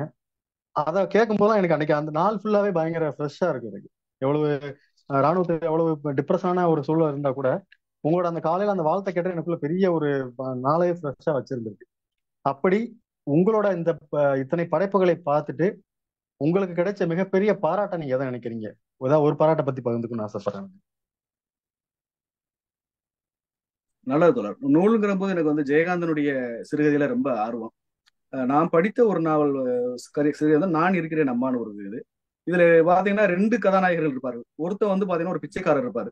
கைகால்லாம் ரொம்ப ஒரு முடக்கப்பட்ட சூழல்ல தெருவா போய் பிச்சை எடுத்து வாழ்ந்துகிட்டு இருக்க ஒருத்தர். மற்றொரு ஒருத்தர் பாத்தீங்கன்னா கால் கொஞ்சம் நடக்க முடியாத ஒருத்தர் இருப்பாரு. இந்த பிச்சைக்காரர் ஒரு நாள் இரவு அப்படியே அந்த தண்டவாளம் பக்கத்துல ஒரு ரயில் தண்டவாளம் இருக்கும், போகும் பொழுது அந்த ரயில் தண்டவாளத்தை, அந்த நேரம் சரக்கு ரயில் வரும், இரவு நேரம் சரக்கு ரயில் வருமே அப்படின்ட்டு ஒரு போய்கிட்டு இருக்கும்போது அந்த வெளிச்சத்துல வந்து பாத்தீங்கன்னா ஒரு உருவம் அப்படியே அந்த தண்டவாளத்தை ஊர்ந்து போகிற மாதிரி ஒரு ஒரு இடம் ஒரு அமையுது. அப்ப என்னன்னு பார்த்தா அங்க ஒருத்தர் தற்கொலை செய்வதற்காக ரயில் முன்னு போறாரு. உடனே இந்த பிச்சைக்காரர் என்ன சரி வேகமா ஓடி போய் அவரை காப்பாத்திறாரு. காப்பாத்தி கொண்டு வந்தா உனக்கு என்ன பிரச்சனை? இல்ல எனக்கு அம்மா இருக்காங்க, தம்பி இருக்காங்க, எல்லாருமே நல்லா பாத்துக்கிறாங்க, நான் நல்லா வரணும்னு என்னை கூடயே தூக்கிட்டு போறாங்க, இவ்வளவு வசதி இருக்கு, உனக்கு ஏன் நீ இப்படி உன்னை உயிரை மாச்சுக்கிற? இல்ல நீ வாழணும், நீ நல்லா வாழணும் அப்படின்னு சொல்லி தன்னம்பிக்கை கொடுக்குறாரு. தன்னம்பிக்கை கொடுத்த உடனே சரின்ட்டு இப்ப எங்க தங்க போறவா, எங்க பக்கம் நான் ஒரு பழைய சத்திரத்தை தங்கியிருக்கேன், நீ என் கூட தங்குன்னு சொன்னா அவருடைய சாப்பாடு பாத்திரங்களா ஒரு பிச்சைக்காரனுக்குரிய யதார்த்தங்கள். அப்ப இரவு வந்து பாத்தீங்கன்னா ஒரு அந்த நட்சத்திரத்தை பார்க்குறாரு அந்த பிச்சைக்காரர். அங்க ஒரு 3 நட்சத்திரத்துல ஒரு நட்சத்திரத்தினுடைய ஒரு ஆன்மீகமான குறியீடு என்னன்னா, அந்த நட்சத்திரத்தை பார்த்தா 6 மாசத்துக்குள்ள சாவு இருக்காது. அந்த நட்சத்திரத்தை பார்த்தா 6 மாசத்துக்கு சாவு வராது அப்படிங்கிற மாதிரி ஒரு பாத்தீங்கன்னா, இதுக்கு பிறகு இவ்வளவுலாம் இருக்கு, ஆனா இவன் சாக போறான், நமக்கு எதுவுமே இல்லையே அப்படின்னு அந்த பிச்சைக்காரர் மனதுக்குள்ள ரொம்ப நொந்து போறார். நொந்து போய் நம்ம எதுக்கு வாழணும் அப்படிங்கிற ஒரு முடிவெடுத்து அந்த அதிகாலையில ஒரு 6 மணிக்கு ஒரு ரயில் வரும். அந்த ரயில்ல வந்து தன் உயிரை மாய்ச்சுக்கிறார். இவர் தூங்கிக்கிட்டு இருக்காரு. யாரு? இந்த உடல் ஊனமானவர் தூங்கிக்கிட்டு இருக்காரு. எங்க தூங்கி எழுந்து பார்த்த உடனே அவருடைய கோட்டு மட்டும் தான் கிடக்கு, மற்றபடி ஒண்ணுமே இல்லை. பாக்குறாரு, அங்க ஒரு விபத்துன்னு சொன்னோடனே ஓடுறாரு. இந்த உடல் ஊனமுற்றவருடைய தாய் வந்து மகன் செத்து போயிட்டானே அப்படின்னு நினைச்சு ஓடியாந்து அப்படியே பார்த்து கதறிக்கிட்டு இருக்காங்க. கதறிக்கிட்டு இருக்கணும், இவர் அம்மா நான் இருக்கேன் அப்படின்னு சொல்றாரு. சொன்ன உடனே அதுக்கு பின்னாடி ஒண்ணு சொல்றாரு. சாக போற எனக்கு வாழ்றதுக்கான தன்னம்பிக்கையை விதைச்சவன் அவன், ஆனா வாழணும்னு நினைச்ச அவனுக்கு சாவுக்கான காரணியை விதைச்சது நான் அப்படிங்கிறதோட முடியும். இங்க வாழ நினைச்ச சாக போனவனை கூப்பிட்டு மறுவாழ்வு கொடுத்த ஒருத்தன், அவன் வந்து தன்னை உயிரை மாய்த்துக்கிட்டாங்கிறது தான் ஐயா ஜெயகாந்தன் வந்து அடிப்படை மக்களுடைய வாழ்வியலை கட்டமைச்சிருப்பார். இந்த நாவல், அவருடைய நாவல் நிறைய எனக்கு கதைகள் பிடிச்சிருந்தா இது எனக்கு ரொம்ப சிறப்பானது. ரெண்டாவது வந்து பாத்தீங்கன்னா, படைப்புகளையும் படைப்பாளனையும் தட்டி கொடுக்கணும் அப்படிங்கிற ஒரு எண்ணம் எனக்கு நிறைய இருக்கு. ஏன்னா என்னைய தட்டி கொடுத்துருக்காங்க. என்னைய தட்டி கொடுத்ததுனாலதான் நான் இன்னைக்கு தோழர் வினோத் பரமானந்தனை தட்டி கொடுக்கணுங்கிற ஒரு எண்ணம் முதல்ல எனக்கு வருது. ரெண்டாவது, ஒரு நம்பிக்கை, ஒரு புரிதல். ஒரு படைப்பை வந்து 100 படைப்பாளனுக்கு அனுப்புறது வந்து இன்னைக்கு அந்த ஒரு இணக்கமான உளவியல் ரொம்ப குறைஞ்சுக்கிட்டு இருக்கு. ஒரு படைப்பை 100 படைப்பாளனுக்கு அனுப்பக்கூடிய இணக்கமான உளவியல் இன்னைக்கு குறைஞ்சுக்கிட்டு இருக்கு. ஒரு வெற்றியை 100 சக நண்பனுக்கு பகிரக்கூடிய ஒரு இணக்கம் இன்னைக்கு குறைஞ்சிட்டு இருக்கும்போது, என்னை நம்பி வந்து ஒரு ராணுவத்துல பணியாற்றக்கூடிய ஒரு வினோத் பரமானந்தங்கிறவர் எனக்காக அனுப்பியிருக்காரு அப்படின்னா அவருக்கு நான் என்ன செய்யணும் அப்படிங்கிற ஒரு எண்ணம் எனக்கு நிறைய இருக்கு. எனக்கு அனுப்பாதவர்களை பத்தி எனக்கு பிரச்சனையே இல்லை, எனக்கு அனுப்புனதுனாலதான் எனக்கு சிக்கல். அப்ப அதை படிக்கணும், ஒரு முறைக்கு 4 முறை கேட்கணும். இதுல என்ன குறியீடு பயன்படுத்திருக்காரு, என்ன மாதிரி சொல்லாடல்கள் பயன்படுத்திருக்காரு, அதற்கு தகுந்தது போல நான் வந்து என்ன செய்யணும் பண்ணோம். இரண்டாவது, அதிகாலை நேரங்கள் வந்து ஒரு 5 மணிக்கு மேல வந்து இந்த படைப்புகளை எழுதுறது, கவிதைகள் எழுதுறது எனக்கு வந்து ரொம்ப எந்த விதமான தொந்தரவும் இல்லாம இருக்கும். இரவு 10 மணிக்கு எழுதுனா ஒரு 24 வரி எழுதுனா எனக்கு 1.5 மணி நேரம் ஆயிரும். இதே இது காலையில 5 மணிக்கு இருந்து 1/2 மணி நேரத்துல எழுதலாம். அதனால இந்த நேரங்கள் வந்து எனக்கு ஏற்ற நேரங்களாக இருக்கிறதுனால உங்களுக்கு. ரெண்டாவது, எனக்கான பாராட்டுங்கிற போது அரசு கொடுத்த, தமிழ்நாடு அரசு கொடுத்த, தமிழ் வளர்ச்சி கொடுத்த தூய தமிழ் பற்றாளர் விருதுங்கிறது எனக்கு ரொம்ப இது. இன்னைக்கு நிறைய பேர் அந்த விருதுகளை வாங்கியிருந்தாலும் பெருமையோட நான் போட்டுக்கிறதுன்னு நான் எப்பயுமே ஆசைப்படுவேன். எந்த ஒரு இது வந்தாலும் அதுல போட்டுருவேன், கீழே எழுதிடுவேன். ஏன்னா அதுக்காக நான் பட்ட துன்பங்கள் இந்த இணையத்துல என்னோட நண்பர்கள் இணைஞ்சிருக்காங்க, அவங்களுக்கு தெரியும். அது எனக்கு எளிதாக கிடைக்கல. அதுக்கு மிகுந்த ஒரு உழைப்பு போட்டிருக்கோம். அந்த உழைப்பை நினைவூட்டுவதற்காக தான் அந்த பேரை போட்டிருக்கேன் தோழர். நன்றி தோழர், நன்றி. மகிழ்ச்சி தோழர், மகிழ்ச்சி. இன்னும் எனக்கு 2 கேள்வி இருக்கு, 2மே ஒன்னா கேட்டுறேன். இதுக்கடுத்து நம்ம பார்வையாளரோட கேள்வி பதில் நேரத்துக்கு போயிடலாம். இன்னைக்கு வந்து இப்ப நீங்க சொன்னது எல்லாமே இலக்கியம் அப்படிங்கிற ஒரு விஷயம் வந்து இந்த சமூகத்திற்கு என்ன தரும் அப்படிங்கிறத நான் பார்க்கணும். அதாவது இலக்கியம் வந்து கதை வடிவிலோ, கவிதை வடிவிலோ, கட்டுரை வடிவிலோ இந்த சமூகத்துக்கு ஏன் அவசியம் அப்படின்னு உங்க பார்வை ஒண்ணு பகிர்ந்துக்குங்க. அதோட வந்து நிறைய விருதுகள் வாங்கியிருக்கீங்க, விருதுகள் பரிசுகள் கூட சொன்னீங்க. தூய தமிழ் பாட்டாளர்ன்றது ரொம்ப பெரிய ஒரு அங்கீகாரம். அந்த மாதிரி ஒரு சின்ன சின்ன விருது கிடைக்கும் போதோ, சின்ன சின்ன பாராட்டு அப்படிங்கிறது ஒரு படைப்பாளிக்கு ஏன் அவசியம்? இந்த 2 கேள்வி வந்து ஒன்னாவே கேட்டுன்னு ஆசைப்படுறேன். முதல் கேள்வி கொஞ்சம் நினைவிட்டுங்க தோழர். இல்ல, இப்ப நீங்க இவ்வளவு அந்த பாரதி செந்தமிழ் பாவாணர் அரங்கம் நம்ம ஆரம்பிச்சதே வந்து இலக்கியத்தை வளர்க்கணும். இந்த சமூகத்துக்கு இலக்கியம் ஏன் முக்கியம்? கதை வடிவிலோ, கவிதை வடிவிலோ, கட்டுரை வடிவிலோ சமூகத்துக்கு இலக்கியம் ஏன் அவசியம் அப்படின்னு நீங்க நினைக்கிறீங்க? மகிழ்ச்சி தோழர், மகிழ்ச்சி. இலக்கியங்கள் தான் ரொம்ப ரொம்ப முக்கியமான இன்னைக்கு சமீபத்தில் எடுக்கப்பட்டு பெரிய பெரிய இன்னைக்கு தமிழ்நாட்டுல ஒரு அசுரன் ஒரு திரைப்படம் ஒரு பெரிய மாற்றத்தையும் ஒரு அழுத்தத்தையும் கொடுத்தது. சரிங்களா? அது வந்து ஒரு கரிசல் புதினம். அது என்ன புதினம் எல்லாமே நமக்கு தெரியும். சரிங்களா? ஒரு பெரிய புதினம். அடுத்து வந்து தர்மன் ஐயா அவர்கள் எழுதிய வந்து சூழ்ங்கிற ஒரு நாவல் கம்மாய்களுடைய வாழ்வியலை பற்றி பேசக்கூடியது. கண்மாய்களுடைய வாழ்வியலை பற்றி பேசக்கூடியது, அங்க உள்ள மக்களுடைய வாழ்வியலை பற்றி பேசக்கூடியது. அப்ப இந்த இலக்கியங்கள்லாம் ஒரு பெரிய தாக்கத்தை ஏற்படுத்துறதுனாலதான் எனக்கு சாகித்ய விருதுகள் வந்து அதை கொடுத்து அவங்க சிறப்பிக்கிறாங்க. அதே மாதிரி சமீபத்துல நமக்கு தெரிந்த ஒரு ஆளுமை, நிமிர் இலக்கிய வட்டத்தினுடைய நிறுவனர் தோழர் பாபு அவர்கள், நான் நறுவடியார் நூலை அவரை அனுப்பி வச்சிருக்கும் போது அவர் சொல்வார், அவர் வீட்டுல நிறைய நூல்கள் வச்சிருக்காரு, எல்லா நூலையும் நான் அடுக்கி வைப்பேன், ஆனா நீங்க கொடுத்த இந்த நறுவடிங்கிற நூலை என் கண் பார்வைக்கு நேரம் அடுக்கி வச்சிருக்கேன்னு சொல்லுவாரு.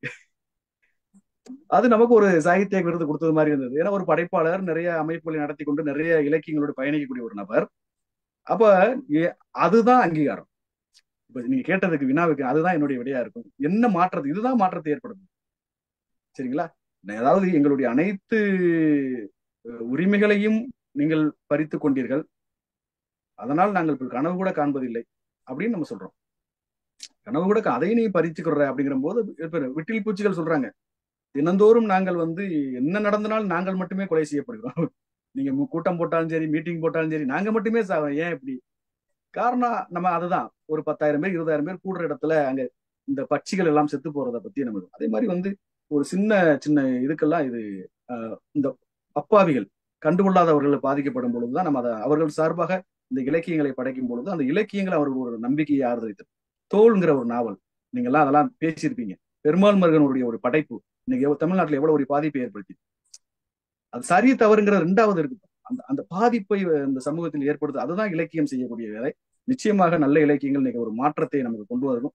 நிச்சயமா நம்ம நம்புவோம். நம்மள அதை நோக்கி நம்ம வந்து யாருக்கும் எதிரானவர்களோ அல்ல சாதகமானவர்களோ அல்ல, சமூகத்திற்கானவர்கள், ஒரு நல்ல செயலை முன்னெடுக்கக்கூடிய ஒரு இலக்கியவாதிகள் என்பதுல நான் உறுதியா இருக்கேன்.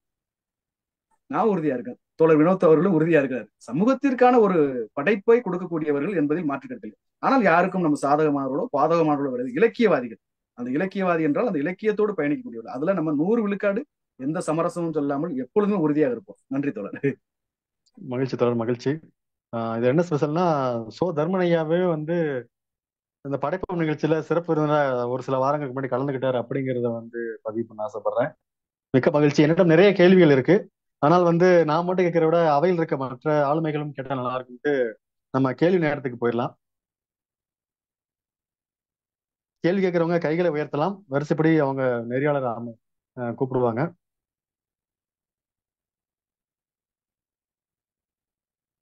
அதே மாதிரி இந்த வாருங்கள் படிப்போம் படைப்போம்ன்ற 2 குழு இருக்கு. அதுல இணைய விரும்புபவர்கள் வந்து ஒரு எண் கொடுத்துருக்காங்க. அதுல வந்து நீங்க தொடர்பு கொண்டு இந்த குழுவில் இணையலாம். ஒவ்வொரு சனிக்கிழமையும் படிப்போம் அப்படிங்கிற ஒவ்வொரு புத்தகத்தை பத்தி திறனாய்வு நடந்துகிட்டு இருக்கு. ஒவ்வொரு செவ்வாய்க்கிழமையும் ஒரு படைப்பாளியை அறிமுகப்படுத்தக்கூடிய நிகழ்வு நடந்துட்டு இருக்கு இந்த குழுக்கள் மூலமாக. கேள்விக்கு போயிடலாண்ணா. குமரண்ணா, நீங்க கேளுங்கண்ணா. அதாவது ஒரு ஒரு சிறந்த ஒரு எழுத்தாளர் மட்டும் சொல்ல முடியாது. கள களமாடுபவரை வந்து நீங்க வந்து இன்னைக்கு வந்து அறிமுகப்படுத்துறது வந்து நம்ம குழுவுக்கு அறிமுகப்படுத்துறது ஒரு ஒரு ஒரு சிறப்பான நிகழ்ச்சி.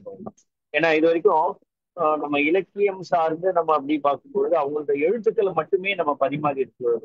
நம்ம இந்த குழுவுல படைப்போம் குழுவுல எழுத்துக்கள் மட்டுமே, அவங்களோட கடன் வந்த பாதைகள் இதை பத்தி மட்டுமே. ஆனா இவர் மட்டும்தான் வந்து அந்த களத்தோடவே இணைஞ்சு வந்து அது ஒரு பணி, பெரும்பணி.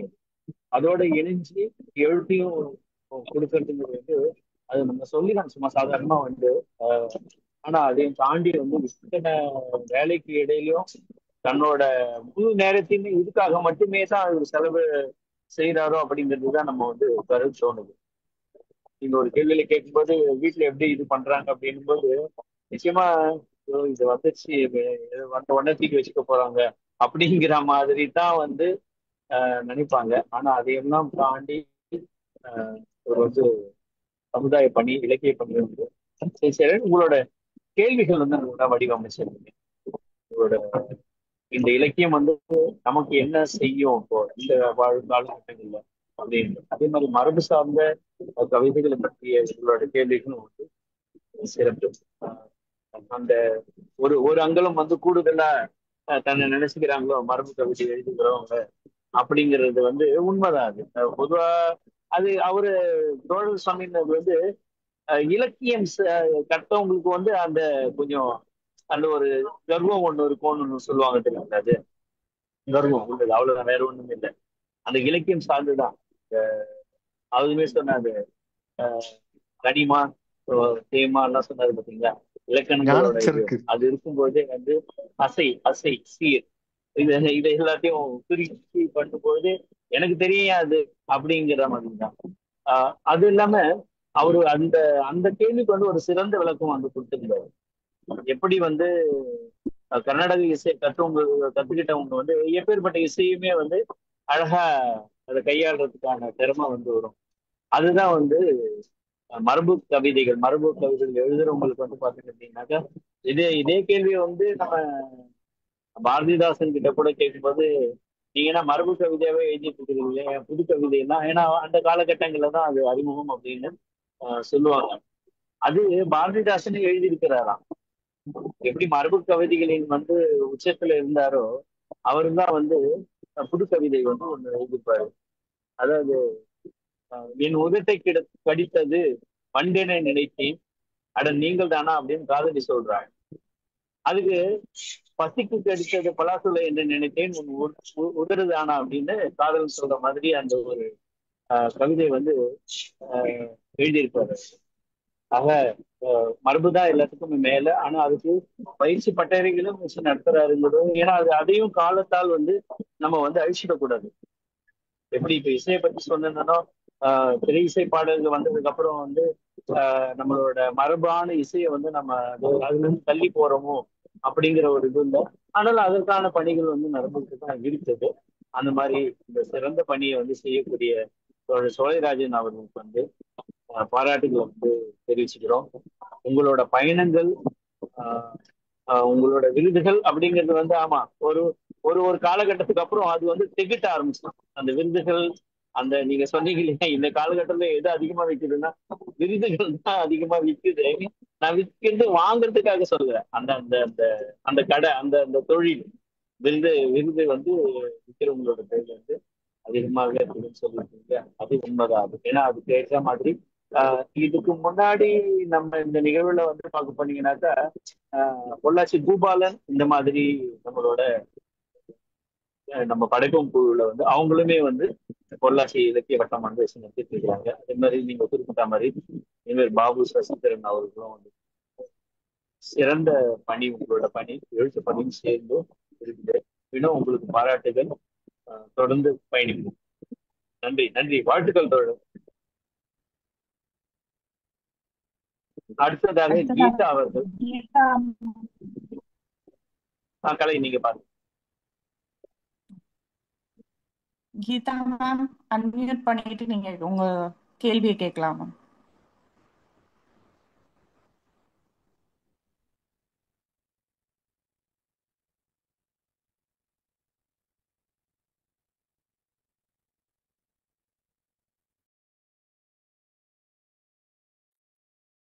பேசுங்க கீதா மேடம், நீங்க பேசலாம். அன்மியூட் ஆயிட்டீங்க, பேசலாம்.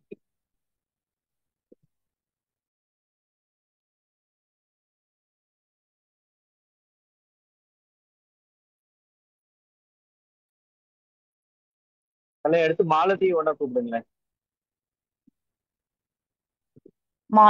மாலதி மேம் நீங்க அன்மியூட் பண்ணிட்டு உங்களோட கேள்வியை கேட்கலாம் மேம்.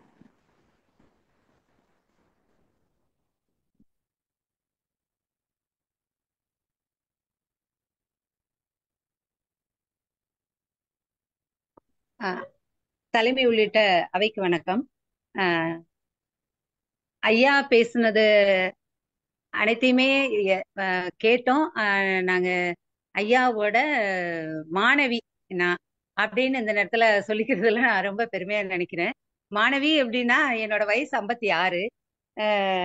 ஆனா ஐயாவோட மாணவி.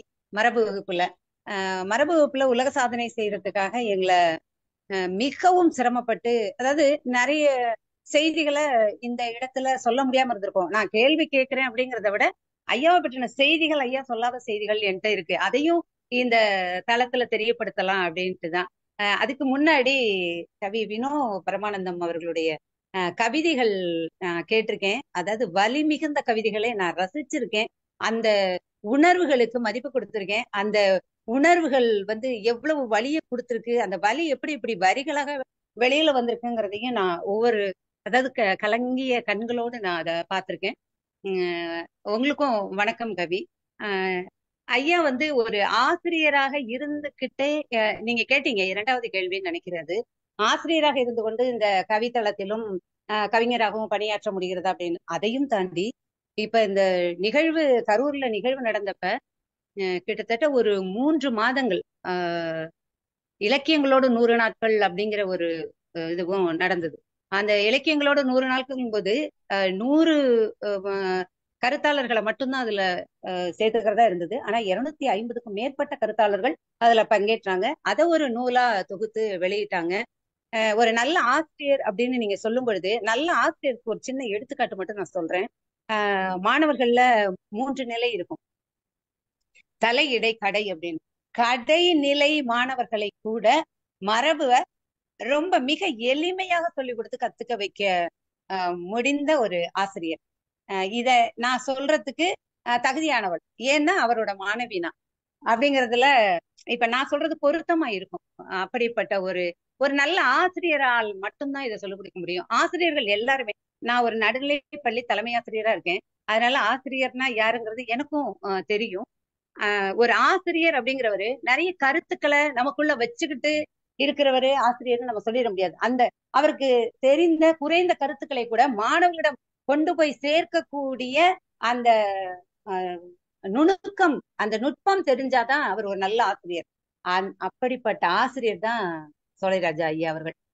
இந்த நேரத்துல மத்தவங்களுக்கும் வாய்ப்பு கொடுத்துட்டு எனக்கான இந்த வாய்ப்பு கொடுத்ததுக்கு இந்த அவையில் இருக்க அனைவருக்கும் நன்றி கூறி இடம் அமர்கின்றேன். நன்றி, வணக்கம். கீதா மேம், நீங்க உங்க கேள்வி கேட்கலாம். கீதா மேம்,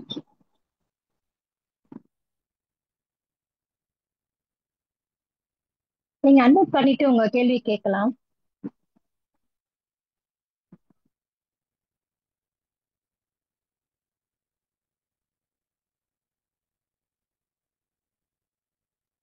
கீதா மேம்,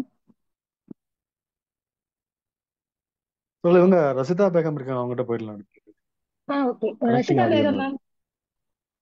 இல்ல, இவங்க கனெக்டிங் ஆடியோன்னு வருது உங்களுக்கு, கீதா மேடம்க்கு. சரி, வணக்கம் ரஷிதா அம்மா. மேம் நீங்க கேட்கலாம். வணக்கம் ஐயா. நம்மளுடைய பாரதி பாவனர்ல இருக்கக்கூடிய அத்தனை கவி உறவுகளுக்கும் என்னுடைய வணக்கம் கொள்கின்றேன். அதாவது கற்றாரை கற்றாரை காமுறுவர் என்பர். அதாவது கற்றவர்கள் தான் என்ன பண்ணுவாங்க, போற்றுவார்கள். மற்றவர்களுக்கு அந்த அளவுக்கு போற்றக்கூடிய மனப்பக்குவம் இருக்காது. இங்க ஒரு தலைமைக்கு உரிய சிறந்த பண்பு அப்படின்னு நான் பார்த்தேன் அப்படின்னாக்க ஐயாட்ட இருக்கும், சோலைராஜா ஐயாட்ட இருக்கும். அதாவது நம்ம கற்ற கல்வி நம்மளுடைய அந்த கல்வி நுணுக்கம் எல்லாருமே கத்துக்கணும் அப்படிங்கிற அந்த பண்பு ஐயாட்ட இருக்கும். இந்த அரவணைத்து செல்லுதல் அப்படிங்கிற அந்த பண்பு இருக்கும். அது எனக்கு ரொம்ப மிகவும் பிடிச்ச ஒரு பண்பு. எந்த சூழ்நிலையிலையும் யார் சிறு வயதுக்காரர்கள் சொன்னாலும் சரி, பெரியவர்கள் சொன்னாலும் சரி, அதையும் ஏற்றுக்கொள்ளக்கூடிய அந்த மனப்பக்குவம், அது சரியோ தவறோ அதுல முதல்ல என்ன பண்ணிப்பாங்க, சரிங்கம்மா சொல்லுங்கம்மா அப்படின்ட்டுப்பாங்க. அது ரொம்ப ஒரு சிறப்பு. அது நம்ம சரி தவறுங்கிறது நம்ம அதுக்கப்புறம் பார்த்துக்கலாம். ஃபர்ஸ்ட் அந்த சொல்லுங்க அந்த விஷயத்த சொல்லுங்கம்மா அப்படின்னு ஐயா கேட்டுப்பாங்க. அது ரொம்ப எனக்கு பிடித்தமானது. நான் கரூருக்கு இப்ப நடந்த கவிக்கூடல்ல கலந்து கொள்ள முடியல. இருந்தாலும் என்னுடைய எண்ணங்கள் எல்லாம் இந்த பாரதி பாவனருடைய குழுமத்துல இருக்கக்கூடிய அத்தனை கவி உறவுகளும் மேன்மை அடைவதற்கு ஐயா ஒரு சாலச் சிறந்த ஒரு வண்டிக்கு எப்படி அச்சாணி முக்கியமோ அது போல அவர் இயங்கக்கூடியவரா இருக்கிறாரு. இன்னும் மென்மேலும், அதாவது தன்னுடைய அந்த ஒரு பள்ளியில வேலை பார்க்கறது, இப்ப நாங்க கல்லூரியில வேலை பார்த்தாலுமே இந்த பிள்ளைங்களை சமாளிச்சு, அவ்வளவு பெரிய பிள்ளைங்களை சமாளிச்சு வர்றது அப்படிங்கிறது பெரிய விஷயம். ஆனா பள்ளிக்கூடம் அப்படின்னு பார்க்கும்போது அந்த சிறு பிள்ளைகளா இருப்பாங்க, அவர்களுடைய மனநிலையிலையும் அவங்க நின்று இங்க இருக்கக்கூடிய அத்தனை கவி உறவுகளுடைய மனநிலையில் நிற்கிறது அப்படிங்கிறது ஒரு பெரிய ஒரு விஷயம். ஒரு சிகரம் போன்றுதான் நான் ஐயாவை நான் பார்ப்பேன். எல்லா விஷயத்திலயுமே அவர் எத்தனையோ குழுமங்கள்லாம் இருக்காங்க. ஆனா அஹ், அறிவுக்கும் ஆற்றலுக்கும் புலமைக்கும் ஒரு நல்ல ஒரு ஒரு குழுமம் அப்படின்னாக்க நான் பாரதி பாவனர் குழுமத்தை நிச்சயமா நான் சொல்லுவேன். இதுல எங்கேயா இருந்தாலும் நான் அதை சொல்லுவேன். என்னால பல நேரங்கள்ல கலந்து கொள்ள முடியாவிட்டாலும் எடுக்கக்கூடிய அந்த முன்னெடுப்பு நிகழ்வுகள், அந்த சிறப்பு எல்லாமே எனக்கு ரொம்ப கவர்ந்தது. வாழ்த்துக்கள் ஐயா, சோலைராஜ் ஐயாவுக்கு மிகுந்த வாழ்த்துக்கள், மனமார்ந்த வாழ்த்துக்கள். நிறைய பேசணும், நிறைய சொல்லணும், எல்லாருக்கும் வாய்ப்பு கொடுக்கணும். அதனால என்னுடைய உரையை முடித்துக் கொள்கிறேன். நன்றிங்க ஐயா, சந்தோஷம். மகிழ்வெளி மேம், மகிழ்வெளி கவிதா மேம், நீங்க அன்மியூட் பண்ணி கேட்கலாம். அனைவருக்கும் மாலை வணக்கம். தம்பி வினோத் அவர்களுக்கு வாழ்த்துக்களும் நன்றிகளும். ஆசிரியர் சோலைராஜா அவர்களுக்கும் மாலை வணக்கம். ஐயா, நீங்க சொன்னீங்க கவிக்கூடல்ல 54 சிறார்கள் பங்கு பெற்றார்கள், சிறார் கவிஞர்கள் பங்கு பெற்றார்கள்னு சொன்னீங்க. அவங்க பள்ளி பருவத்திலேயே மரபு இலக்கியம் சார்ந்த துறைகள்ல ஆர்வம் கொள்ளவும், அதுல அவங்க நிறைய சாதிக்கவும் பள்ளிகள்ல என்ன மாதிரி ஒரு விஷயத்த உட்புகுத்துனா அவங்கள பள்ளி பருவத்தில இருந்தே இலக்கியம் மரபுக்கு மேல ஈடுபாடு கொண்டுட்டு வர முடியும்னு நீங்க நினைக்கிறீங்க? சிறப்பு சிறப்புங்கம்மா, நல்ல ஒரு வினா. என்னை பொறுத்த வரைக்கும் அவங்க தமிழ், இன்னைக்கு நிறைய மாணவர்களுக்கு தமிழ் வந்து எழுத படிக்க தெரியாத ஒரு சூழல் இருக்கு. அது ரொம்ப ரொம்ப ரெண்டாவது, இன்னைக்கு வந்து பள்ளிகளில் கல்ச்சரல்ஸ் மார்க்கு இதைத்தான் வந்து அதிகமா செய்யக்கூடிய சூழல் இருக்கு. இன்னைக்கு நிறைய விழாக்கள். அப்ப இன்னைக்கு வந்து பாத்தீங்கன்னா, இன்னைக்கு ஒரு 10ஆம் வகுப்பு மாணவனவே நாங்க அரசு பள்ளிகளில் பார்க்கும்பொழுது வாசிக்க முடியாத பையங்கள்லாம் இன்னைக்கு இருக்காங்க. அப்படி இருக்கும் பொழுது அவங்கள வந்து முறையா வாசிக்க பயிற்றுவித்தாலே அவர்கள் வந்து இன்னைக்கு வந்து பா எழுதுவதை பத்தி 9வது 10வது பாடங்கள்லயே இருக்கு தமிழ் புத்தகத்துல. 9வது 10வது பாடங்கள்லயே இன்னைக்கு வந்து மரபு பாகன அடிப்படை வந்து இன்னைக்கு வந்து அழகிடுதல் அப்படிங்கிற ஒரு தலைப்புல இருக்கு. நிச்சயமா வந்து அதை வந்து அவங்க நிறைய பேர், நான்லாம் வந்து அழகிடுதல் வந்து 9ஆம் வகுப்புலயே கத்துக்கிட்டேன். 9ஆம் வகுப்புலயே கத்துக்கிட்டோம். இன்னைக்கு அது வந்து இன்னைக்கு அது பயனுள்ளதா இருக்கு. அந்த மாதிரி வந்து நம்ம வகுப்புகள்ல பள்ளிக்கூடங்கள்ல, ரெண்டாவது என்னுடைய பிள்ளைங்களுக்கு, என்னுடைய மகன்களுக்கு நான் இப்பயும் நான் அதுக்கு சார்ந்து சொல்லி கொடுத்துட்டு இருக்கேன்.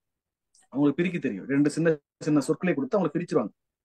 ஆக நம்ம வந்து அது சார்ந்த கூடுதல் பயிற்சி கொடுத்தாதான் இருக்கும். இன்னைக்கு நம்ம பெரிய பெரிய ஆளுமைகளுடைய, இன்னைக்கு தமிழ்நாட்டில் ஒரு மிகப்பெரிய கவிஞர் அவருடைய 2 பிள்ளைகளை இன்னைக்கு வந்து முத்தா வளர்த்திருக்காரு அப்படின்னா, பள்ளியை தாண்டி அவர் தனிப்பட்ட முறையில பயிற்சி கொடுத்து இன்னைக்கு திரைத்துறையில எந்த இலக்கணம் கேட்டாலும் சொல்லக்கூடிய அளவுக்கு இன்னைக்கு பெரும் ஆளுமைகளா வளர்த்திருக்காங்க அப்படின்னா தனி கவனங்கள். அதுதான் என்னை பொறுத்தளவுக்கு தீர்ந்த வாசிப்பு. அவங்க வாசிப்பு அதிகமா இருந்தாலே அவங்க நிச்சயமா ஓடியாந்துருவாங்க.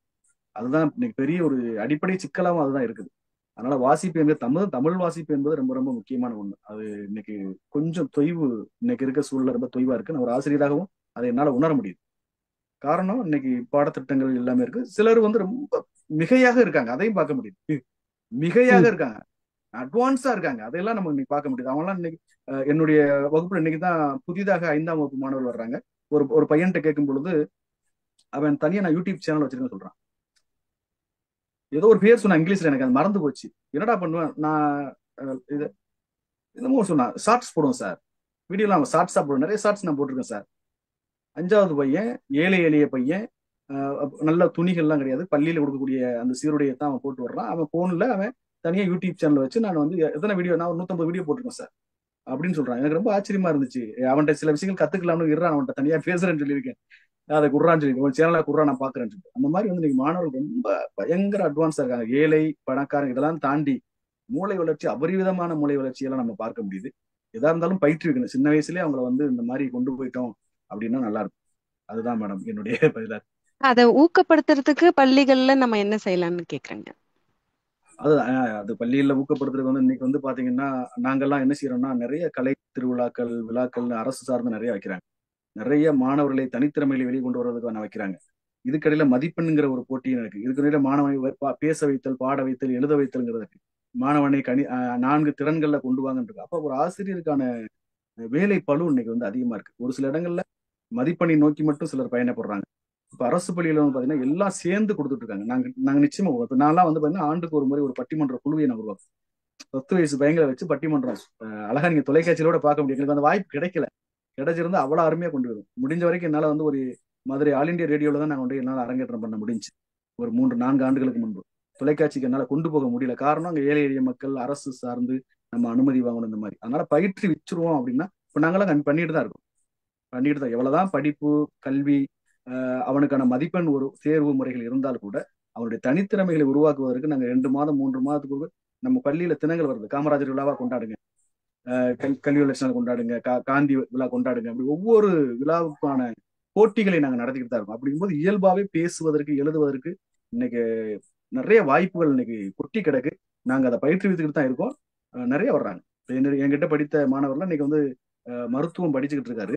மருத்துவம் படிச்சுக்கிட்டு இருந்தா கூட அவர் வந்து திரைத்துறையில நுழைஞ்சு பாடல் எழுதுவதற்கு முயற்சி பண்ணிட்டு இருக்காரு. அந்த அளவுக்கு என்னுடைய மாணவர், நான் உருவாக்குன ஒரு மாணவர். அப்படிலாம் நிறைய இன்னைக்கு வந்துகிட்டு தான் இருக்காங்க. இருந்தாலும் வீட்டிலையும் அந்த வழிகாட்டல் கொடுக்கணும். அது ரொம்ப ரொம்ப முக்கியமா இருக்கு. மகிழ்ச்சிங்க. நன்றி நன்றி.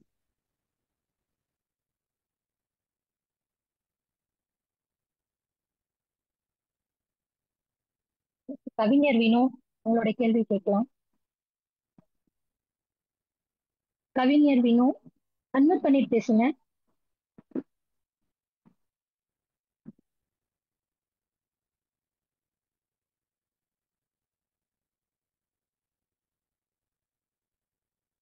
கவிஞர் வினோ, இணைப்புல இருக்கீங்களா?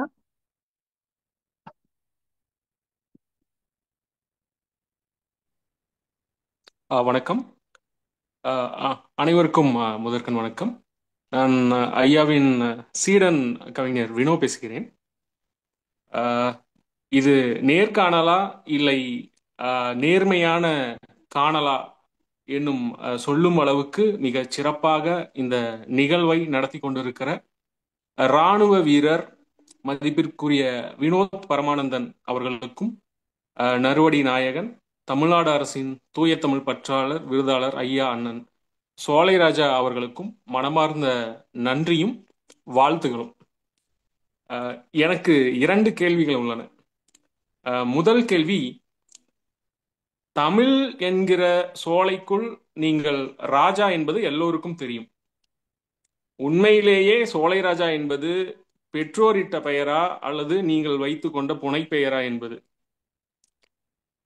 இரண்டாவது கேள்வி, பொதுவாக தனக்கு ஒரு விருது கிடைத்து விட்டால் பிறருக்கும் அந்த விருது கிடைத்துவிட வேண்டும் என்பது என்கிற எண்ணம் எல்லோருக்கும் இருக்குமா என தெரியாது. தான் பெற்றதைப் போலவே பிறரையும் பெற வைக்கிற எண்ணம், நம்பிக்கை எப்படி உங்களுக்கு வந்தது? இந்த 2 கேள்விகள் தான் எனக்கு. நன்றி. நன்றி நன்றி நன்றி. சோலை என்பது நமக்கு எங்களுடைய குலதெய்வம். அது திருச்செந்தூர் ரோட்ல, அதாவது அருப்புக்கோட்டை டு திருச்செந்தூர் NH7 கிடையாது, அருப்புக்கோட்டை டு திருச்செந்தூர் ரோட்ல அந்த இருக்கு. அதனால எனக்கு சோலை.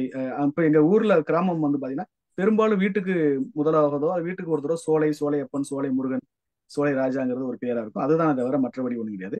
இப்ப எனக்கு ஒரு ஆர்வம் இருப்பதால நான் பின்னாடி தமிழுக்காக நம்ம அதை கத்துக்கிட்டோம். இவ்வளவுதான் சோலை ராஜாவுடைய பேர். தனக்கு ஒரு விருது கிடைத்தால் அது மற்றவர்களுக்கு பகிரணும் அப்படிங்கிற போது எனக்கு ஒரு சின்ன ஒரு அனுபவம் ஏற்படுது. சமீபத்துல நடந்த, நான் ஒரு 3-4 ஆண்டுகளுக்கு முன்பு ஒரு கவிதை போட்டி நடத்தும் பொழுது அந்த கவிதை போட்டியில 4 பேர் வெற்றி பெற்றார்கள். அதுல வந்து ஒரு பழம்பெரும் கவிஞர், மரபு கவிஞர் கூட, மற்றொரு குழந்தை வந்து 9ஆம் வகுப்பு படிக்கக்கூடிய ஒரு மாணவி. ஆக அப்பொழுது அவருக்கு அந்த அவருடைய வெற்றியை அவர் ஏற்றுக்கொள்ள முடியவில்லை. எப்படி நானும் அந்த பொண்ணு சமமா? 2 பேரையும் வெற்றியாளர்னு 4 பேரையும் வெற்றி, மற்றவங்க விட்டுட்டாரு. அப்போ அவரை வந்து நான் ரொம்ப விவாதிக்க வேண்டிய சூழல். அப்பொழுது நான் அவர்கிட்ட தனிப்பதில் நான் சொன்னேன், ஐயா, உங்களுடைய மகுடங்களை எடுத்து, உங்களுடைய மகுடங்களை பறித்தோ எடுத்தோ அந்த பெண்ணுக்கு சூட்டவில்லை. உங்களுடைய மகுடம் உங்களுக்கு, அந்த பெண்ணுக்கு புதிதாக ஒரு மகுடத்தை நாம் சூட்டுகிறோம். இதை தடுக்கக்கூடியது வந்து நாகரிகம் அல்ல அப்படின்னு சொன்னேன். அப்ப அதுக்கு வேற மகுடமா? ஆமா, அதுக்கு வேற மகுடம், உங்களுக்கு வேற மகுடம். ஆக மகுடங்கள் வந்து இன்னைக்கு மாறக்கூடியவைன்னு ஒரு கருத்து இருந்தா கூட, உங்க மகுடத்தை பறிச்சோ அல்லது அபகரிச்சோ உடைத்தோ மற்றவர்களும் சூட்டினாத்தானே நீங்க வருத்தப்படணும். நீங்கள் புகழின் உச்சியில் இருக்கீங்க, அதுல மாற்று கருத்து என்பது இல்லை. அங்க ஒருத்தர் தனக்கு இணையான ஒரு கவிதையோட வந்திருக்கு. இன்னைக்கு 9ஆம் படிக்கக்கூடிய மாணவர் 2 நூல் வெளியிட்டாங்க. அப்படி இருக்கும்போது அவங்களுக்கு தகுதி இல்லாம எப்படி இருக்க முடியும்னு சொல்லும் பொழுது அவர் அதை வெகுவாக ஏற்றுக்கொண்டு நீண்ட காலம் என்னோட பயணித்தார். அதே மாதிரிதான் எனக்கும். நான் ஒரு கருத்து செய்யறேன்னா எல்லாமே எனக்கு தெரியாது. நான் ஒரு குக்கிராமத்தில் இருந்து பிறந்தவன். படிக்கிற போதே ஆடு மாடு மேய்ச்சிட மாட்டை கொண்டே கட்டிட்டு தான் பள்ளிக்கூடத்துக்கு போவோம். வந்த உடனே ஆடு மாடை இப்படித்தான் எங்களுடைய வாழ்வில் இருந்தது. அப்ப எங்களுக்கு வழிகாட்டுது யாரு? இயற்கையோ அல்லது ஊடகங்களோ, உங்களை போன்ற நண்பர்களோ, பெரும்பெரும் நண்பர்கள் எனக்கு வழிகாட்டினாங்க. எனக்கு ஒரு நூல் வெளியிடுறோம், எனக்கு ஒருத்தர் நூல் வெளியிட்டு கொடுத்தாரு, நான் 50 பேருக்கு நூல் வெளியிட்டு கொடுத்தேன். சரிங்களா? எனக்கு ஒருத்தர் கவிதைக்கு வாய்ப்பு கொடுத்தாருன்னா 100 பேருக்கு அந்த வாய்ப்பை கொடுக்குறோம். காரணம், நம்ம வாய்ப்பை உருவாக்கிக்கிறோம். இதுதான் ஒரு காரணமே தவிர ஒண்ணுமே இல்லை. என்னுடைய பொருளையோ பணத்தையோ கொடுப்பதற்கு தான் நான் யோசிக்கணுமே தவிர, ஒரு வாய்ப்பு எங்கேயும் இருக்கு, அந்த வாய்ப்பை பயன்படுத்துங்கன்னு சொல்றதுல வந்து இங்க ஒண்ணும் இல்லை. அப்படி பயன்படுத்த சொல்லும் பொழுது அங்க உறவுகள் பலப்படும். இந்த உலகம் போட்டியான உலகம் தான், மாற்று கருத்து என்பதே கிடையாது. என்னை பொறுத்தவரைக்கும் எனக்கு யாரோ ஒருத்தர் செய்து கொடுத்தார்கள். அந்த ஒரு நன்றி கடனுக்காக என்னோடு இருப்பவர்களுக்கு நிச்சயமா செய்யறேன். நிறைய பேருக்கு செஞ்சிருக்கோம், தொடர்ந்து செய்வோம். அதுல மாற்று கருத்து என்பது இல்லை. வழிகாட்டல் ரொம்ப ரொம்ப முக்கியம். ஒரு விருது இருக்குன்னா அந்த விருதுக்காக நம்ம எப்படி தயாராகணுங்கிற ஒரு, அது உண்மையிலே நம்ம தகுதியான நபராங்கிறது ஒரு பெரிய கட்டாயம். இதையெல்லாம் நம்ம மனசுல வச்சுக்கிட்டு தான் அதை செய்யறோம். அதனால எனக்கு செய்தார்கள். இன்னைக்கு நான் எங்கேயோ ஒரு இடத்துல எப்படியோ இருக்க வேண்டியவனை கூப்பிட்டு வச்சு இத்தனை பேர் நமக்கு வாய்ப்புகளை கொடுத்து வழிகாட்ட கொடுத்து, இன்னைக்கு வினோத் எனக்கு என்னைய நேர்காணல் பண்ணியிருக்காருன்னா, அந்த ப்ரோக்ராம் முடிஞ்ச உடனே நான் 10 பேரை நேர்காணல் பண்ணுவேன். அதுதான் அவருக்கு செய்யற பெருங்கடன். இப்பயே திட்டமிட்டுட்டோம். சரிங்களா? வினோத் பரமானது என்னை நேர்காணல் செய்தது, நான் 10 பேரை நான் நேர்காணல் செய்வேன். இதுதான் இந்த நிகழ்ச்சிக்கும் தமிழுக்கும் உறவுகளுக்கும் மனிதத்துக்கும் நாம் செய்யக்கூடிய வேலை. அத மாதிரி எனக்கு கிடைச்சிருக்கு, நான் மற்றவர்களுக்கு செய்யறோம். அதுதான். நன்றி நன்றி தம்பி வினோத், நன்றிப்பா. ஸ்ரீதேவி மேம், உங்க கேள்வி கேட்கலாம். ஸ்ரீதேவி மேம், அன்மியூட் பண்ணிட்டு உங்க கேள்வி கேட்கலாம்.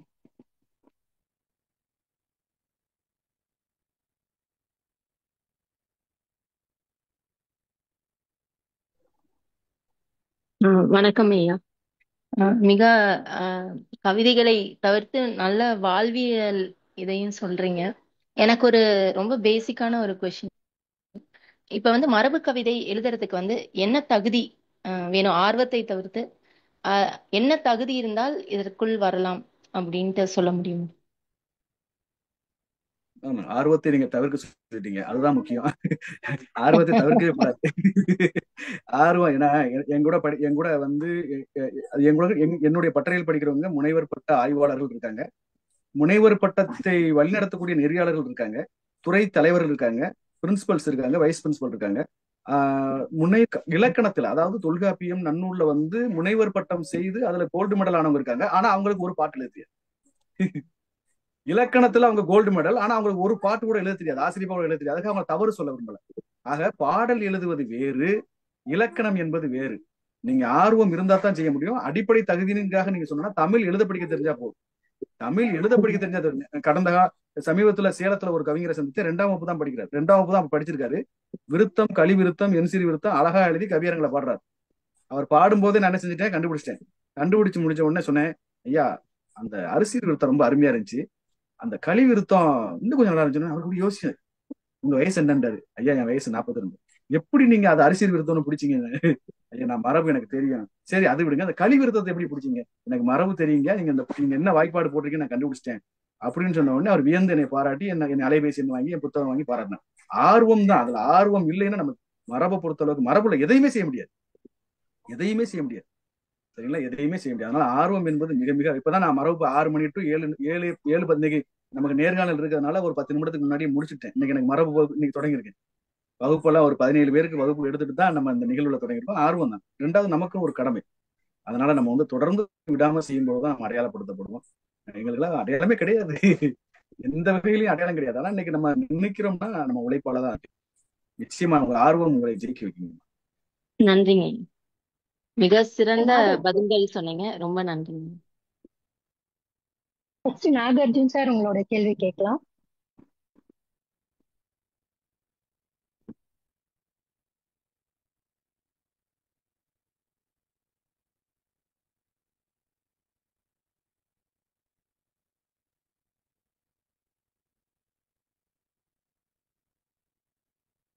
கீதா மேம், நீங்க உங்களோட கேள்வி கேட்கலாம். கீதா மேம் அன்மியூட் பண்ணிட்டு கேளுங்க.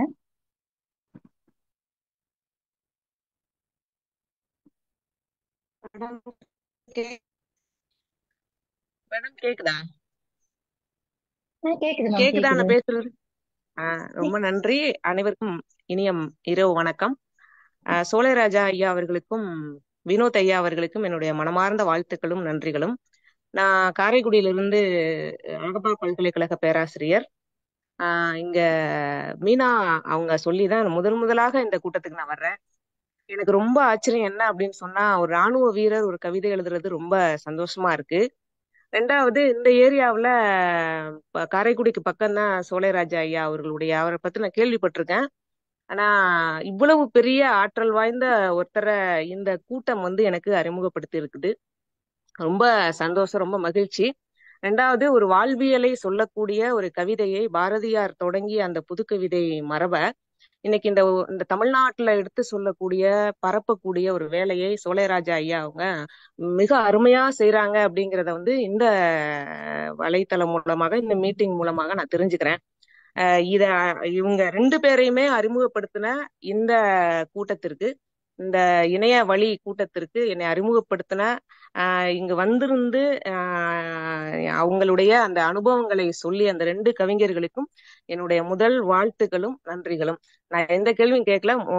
ஏன்னா எனக்கு வந்து ரொம்ப மகிழ்ச்சியா இருக்கு. இன்னைக்கு இந்த மாதிரியான ஒரு தொடர்களை தொடர்ந்து நான் பங்கெடுத்துக்கிற விரும்புகிறேன் அப்படிங்கிறத சொல்லிட்டு என்னுடைய உரையை முடிச்சுக்கிறேன். ரொம்ப ஒரு இன்னைக்கு காலகட்டத்துல தமிழகத்துல பல்வேறு இடர்பாடுகளுக்கு மத்தியில, சூழல்களுக்கு மத்தியில ஒரு தமிழ் இலக்கியத்தை பரப்பக்கூடிய ஒரு விஷயத்த பண்ற இந்த மாதிரியான ஒரு நிகழ்ச்சிகளுக்கு என்னுடைய மனமார்ந்த வாழ்த்துகளும் நன்றிகளையும் தெரிவித்துக்கிறேன்.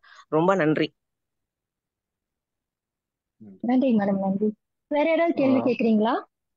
மங்கை மேம், இவங்க குமரசன் ஐயா இருக்காங்க, ஐயா தான் பேசுறாங்க, அவங்க கேட்டுடலாம். குமரன் ஐயா. ஐயா வணக்கம் ஐயா.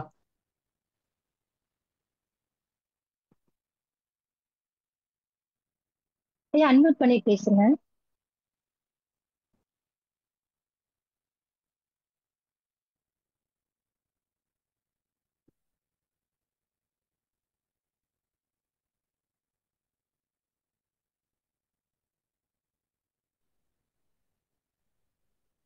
வணக்கம். இப்ப கேக்குதா?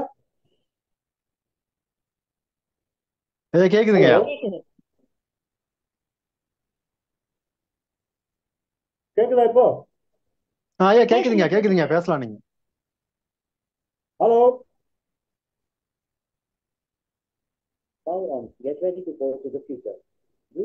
ஐயா கேக்குதுங்கய்யா, ஐயா கேக்குது. கேக்குதா? ஐயா கேக்குதுங்கய்யா, குமரேசன் ஐயா கேக்குது. கேக்குதுங்களா? கேக்குதுயா கேக்குது. ஐயா நீங்க பேசுங்க, கேக்குது. உங்க பேச்சு வரலையே.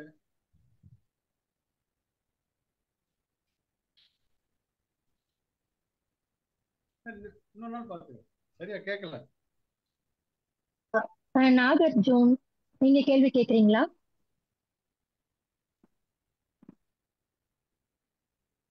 இன்னும் வேற யாராவது கேள்வி கேக்குறீங்களா? இல்லைங்க தோழர், நம்ம நிறைவுக்கு போயிடலாம். ஓகே.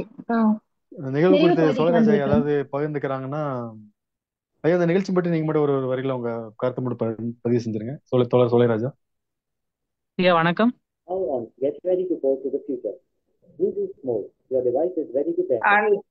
நாகார்ஜுன் அவங்க இணைப்புல இருக்காங்க. ஐயா வணக்கம்.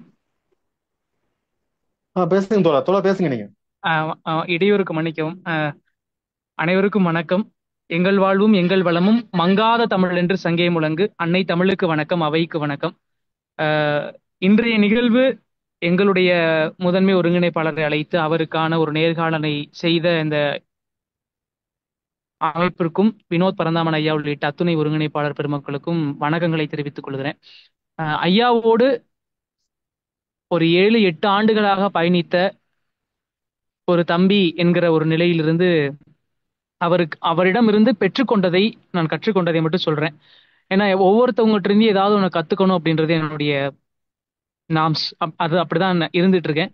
அந்த வகையில 7 ஆண்டுகள் நானும் சோழராஜா ஐயாவும் பல்வேறு தளங்களில் பல்வேறு அமைப்புகளுக்கு நிகழ்ச்சி தொகுப்பு, நிகழ்ச்சி ஒருங்கிணைப்பு நிறைய செய்து கொடுத்து, அதன் பிறகு இதெல்லாம் விட்டுட்டு நம்மளே ஒரு அமைப்பு ஆரம்பிக்கலாம் தம்பி, நம்மளே சிறப்பா செய்யலாம் அப்படின்னு நானும் ஐயாவும் முடிவெடுத்து பாரதி பாவான செந்தமிழ் வானம் என்கிற ஒரு அமைப்பை நிறுவி, அதன் பிறகு இன்றைக்கு அந்த அமைப்பு இந்த இணைய தளங்களிலே இருக்கக்கூடிய அனைத்து அமைப்புகளையும் மிஞ்சி இருக்கிற ஒரு அமைப்பாக இருக்கிறது.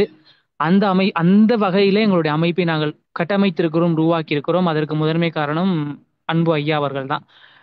அவர்கிட்ட இருந்து நம்ம கற்றுக்கொள்ளக்கூடிய ஒரே ஒரு விஷயம் பொறுமை, அமைதி, நிதானம். நான் கரூர் கவிச்சங்கமம், கரூர் கவி பெருவிழா, கரூரில் கவிக்கூடல், இந்த 3 நிகழ்வுகள்லையும் அவர்கிட்ட நான் பார்த்த ஒரு விஷயம், எந்த இஷ்யூ நடந்தாலும் நிதானமா இருக்கணும், பொறுமையா இருக்கணும். அது நம்ம பொறுமையா நிதானமா இருந்தாலும் நடக்க வேண்டிய சிறப்பா நடக்கும் அப்படின்னு அவர் சொல்லுவார்.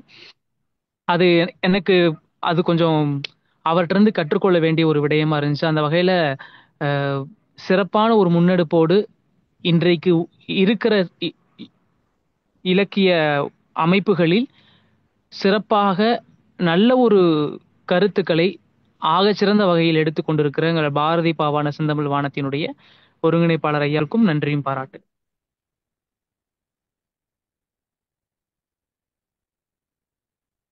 நன்றி. இதோட முடிச்சுக்கலாங்களா? தோழர் ஏதாவது ஒரு நிமிஷம் கருத்தை மட்டும் சொல்லிட்டு அப்படி முடிச்சிடலாம்.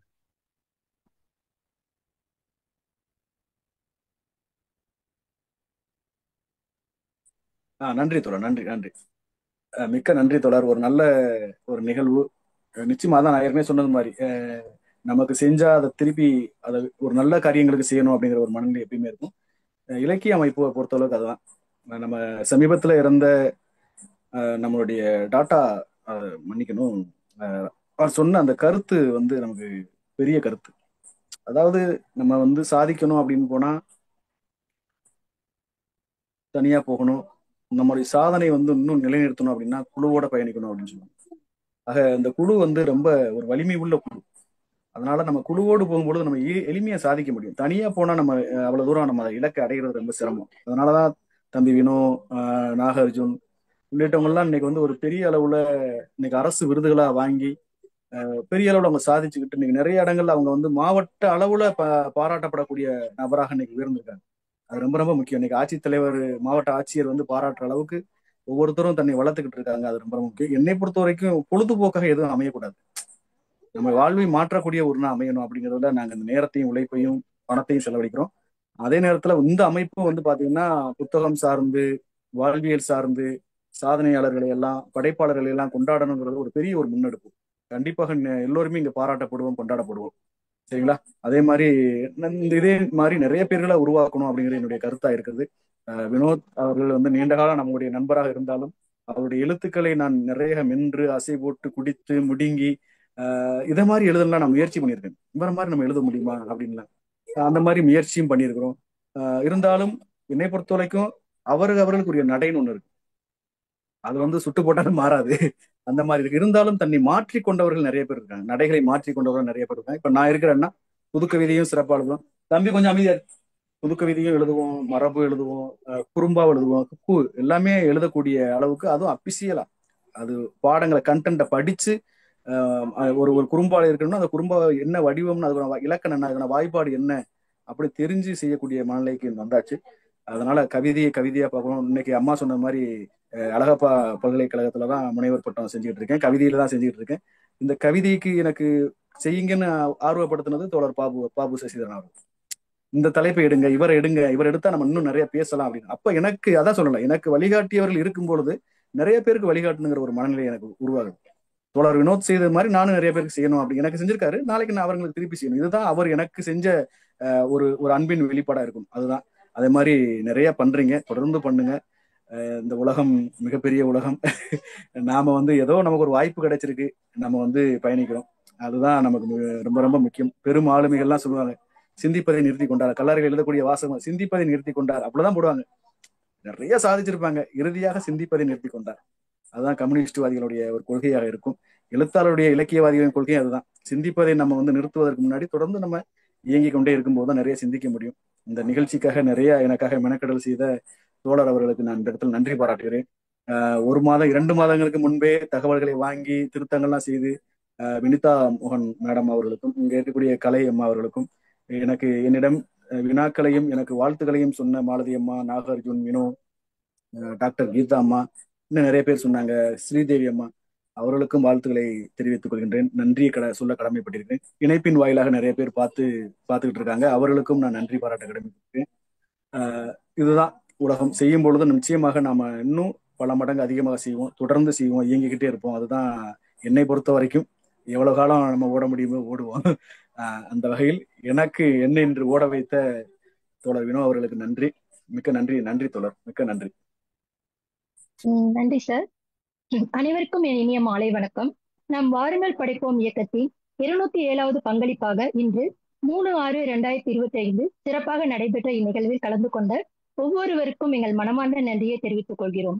இன்றைய நிகழ்வின் நெறியாளராக சிறப்பாக வழிநடத்தி தெளிவான கேள்விகள், சிந்தனைகளை தூண்டும் உரையாடல்களை நிகழ்த்தி நிகழ்வின் ஓட்டத்தை நன்றாக கையாண்ட வினோத் பரமானந்தன் அவர்களுக்கு எங்களது ஆழ்ந்த பாராட்டுக்கள். அதே போல தனது நேர்த்தியான மொழியாலும் ஆழமான பார்வையாலும் கவி மொழியின் ஊடாக நம்மை ஒரு சில நிமிடங்களுக்கு வேறொரு உணர்வுலகத்துக்கு அழைத்து சென்ற படைப்பாளர் சோலைராஜா அவர்களுக்கு எங்கள் அன்பும் நன்றியும் உரித்தாக்குகிறேன். இந்த நிகழ்வை வெற்றிகரமாக சீராக செயல்படுத்தி கொடுத்த வினிதா மோகன், கலை மற்றும் லோ குமரன் அவர்களுக்கு ஆகியோருக்கு எங்கள் மனமார்ந்த நன்றிகள். மேலும் எப்போதும் எங்கள் இயக்கத்திற்கு உறுதுணையாக இருக்கின்ற ஒளிவண்ணன் அவர்களின் ஊக்கமும் இந்த கூட்டங்களை இளைஞர்களிடம் விருப்பத்துடன் கொண்டு சேர்க்கும் விதமாக அமைகிறது. அவர்களுக்கு எங்கள் அன்பும் நன்றியும் உறுத்தாக்குகிறேன். ஜூம் மூலமாக நிகழ்வில் பங்கேற்று கருத்துக்களையும் பாராட்டுகளையும் பகிர்ந்த ஒவ்வொருவருக்கும் நன்றி. உங்கள் ஆர்வம்தான் இந்த இயக்கத்தின் உயிர். நம் பயணம் இதோ 200 நிகழ்வுகளை கடந்து விட்டது. அடுத்த நிகழ்வும் அடுத்த படைப்பும் உங்களை சந்திக்க காத்திருக்கின்றன. வாருங்கள், இன்னும் படைப்போம். நன்றி,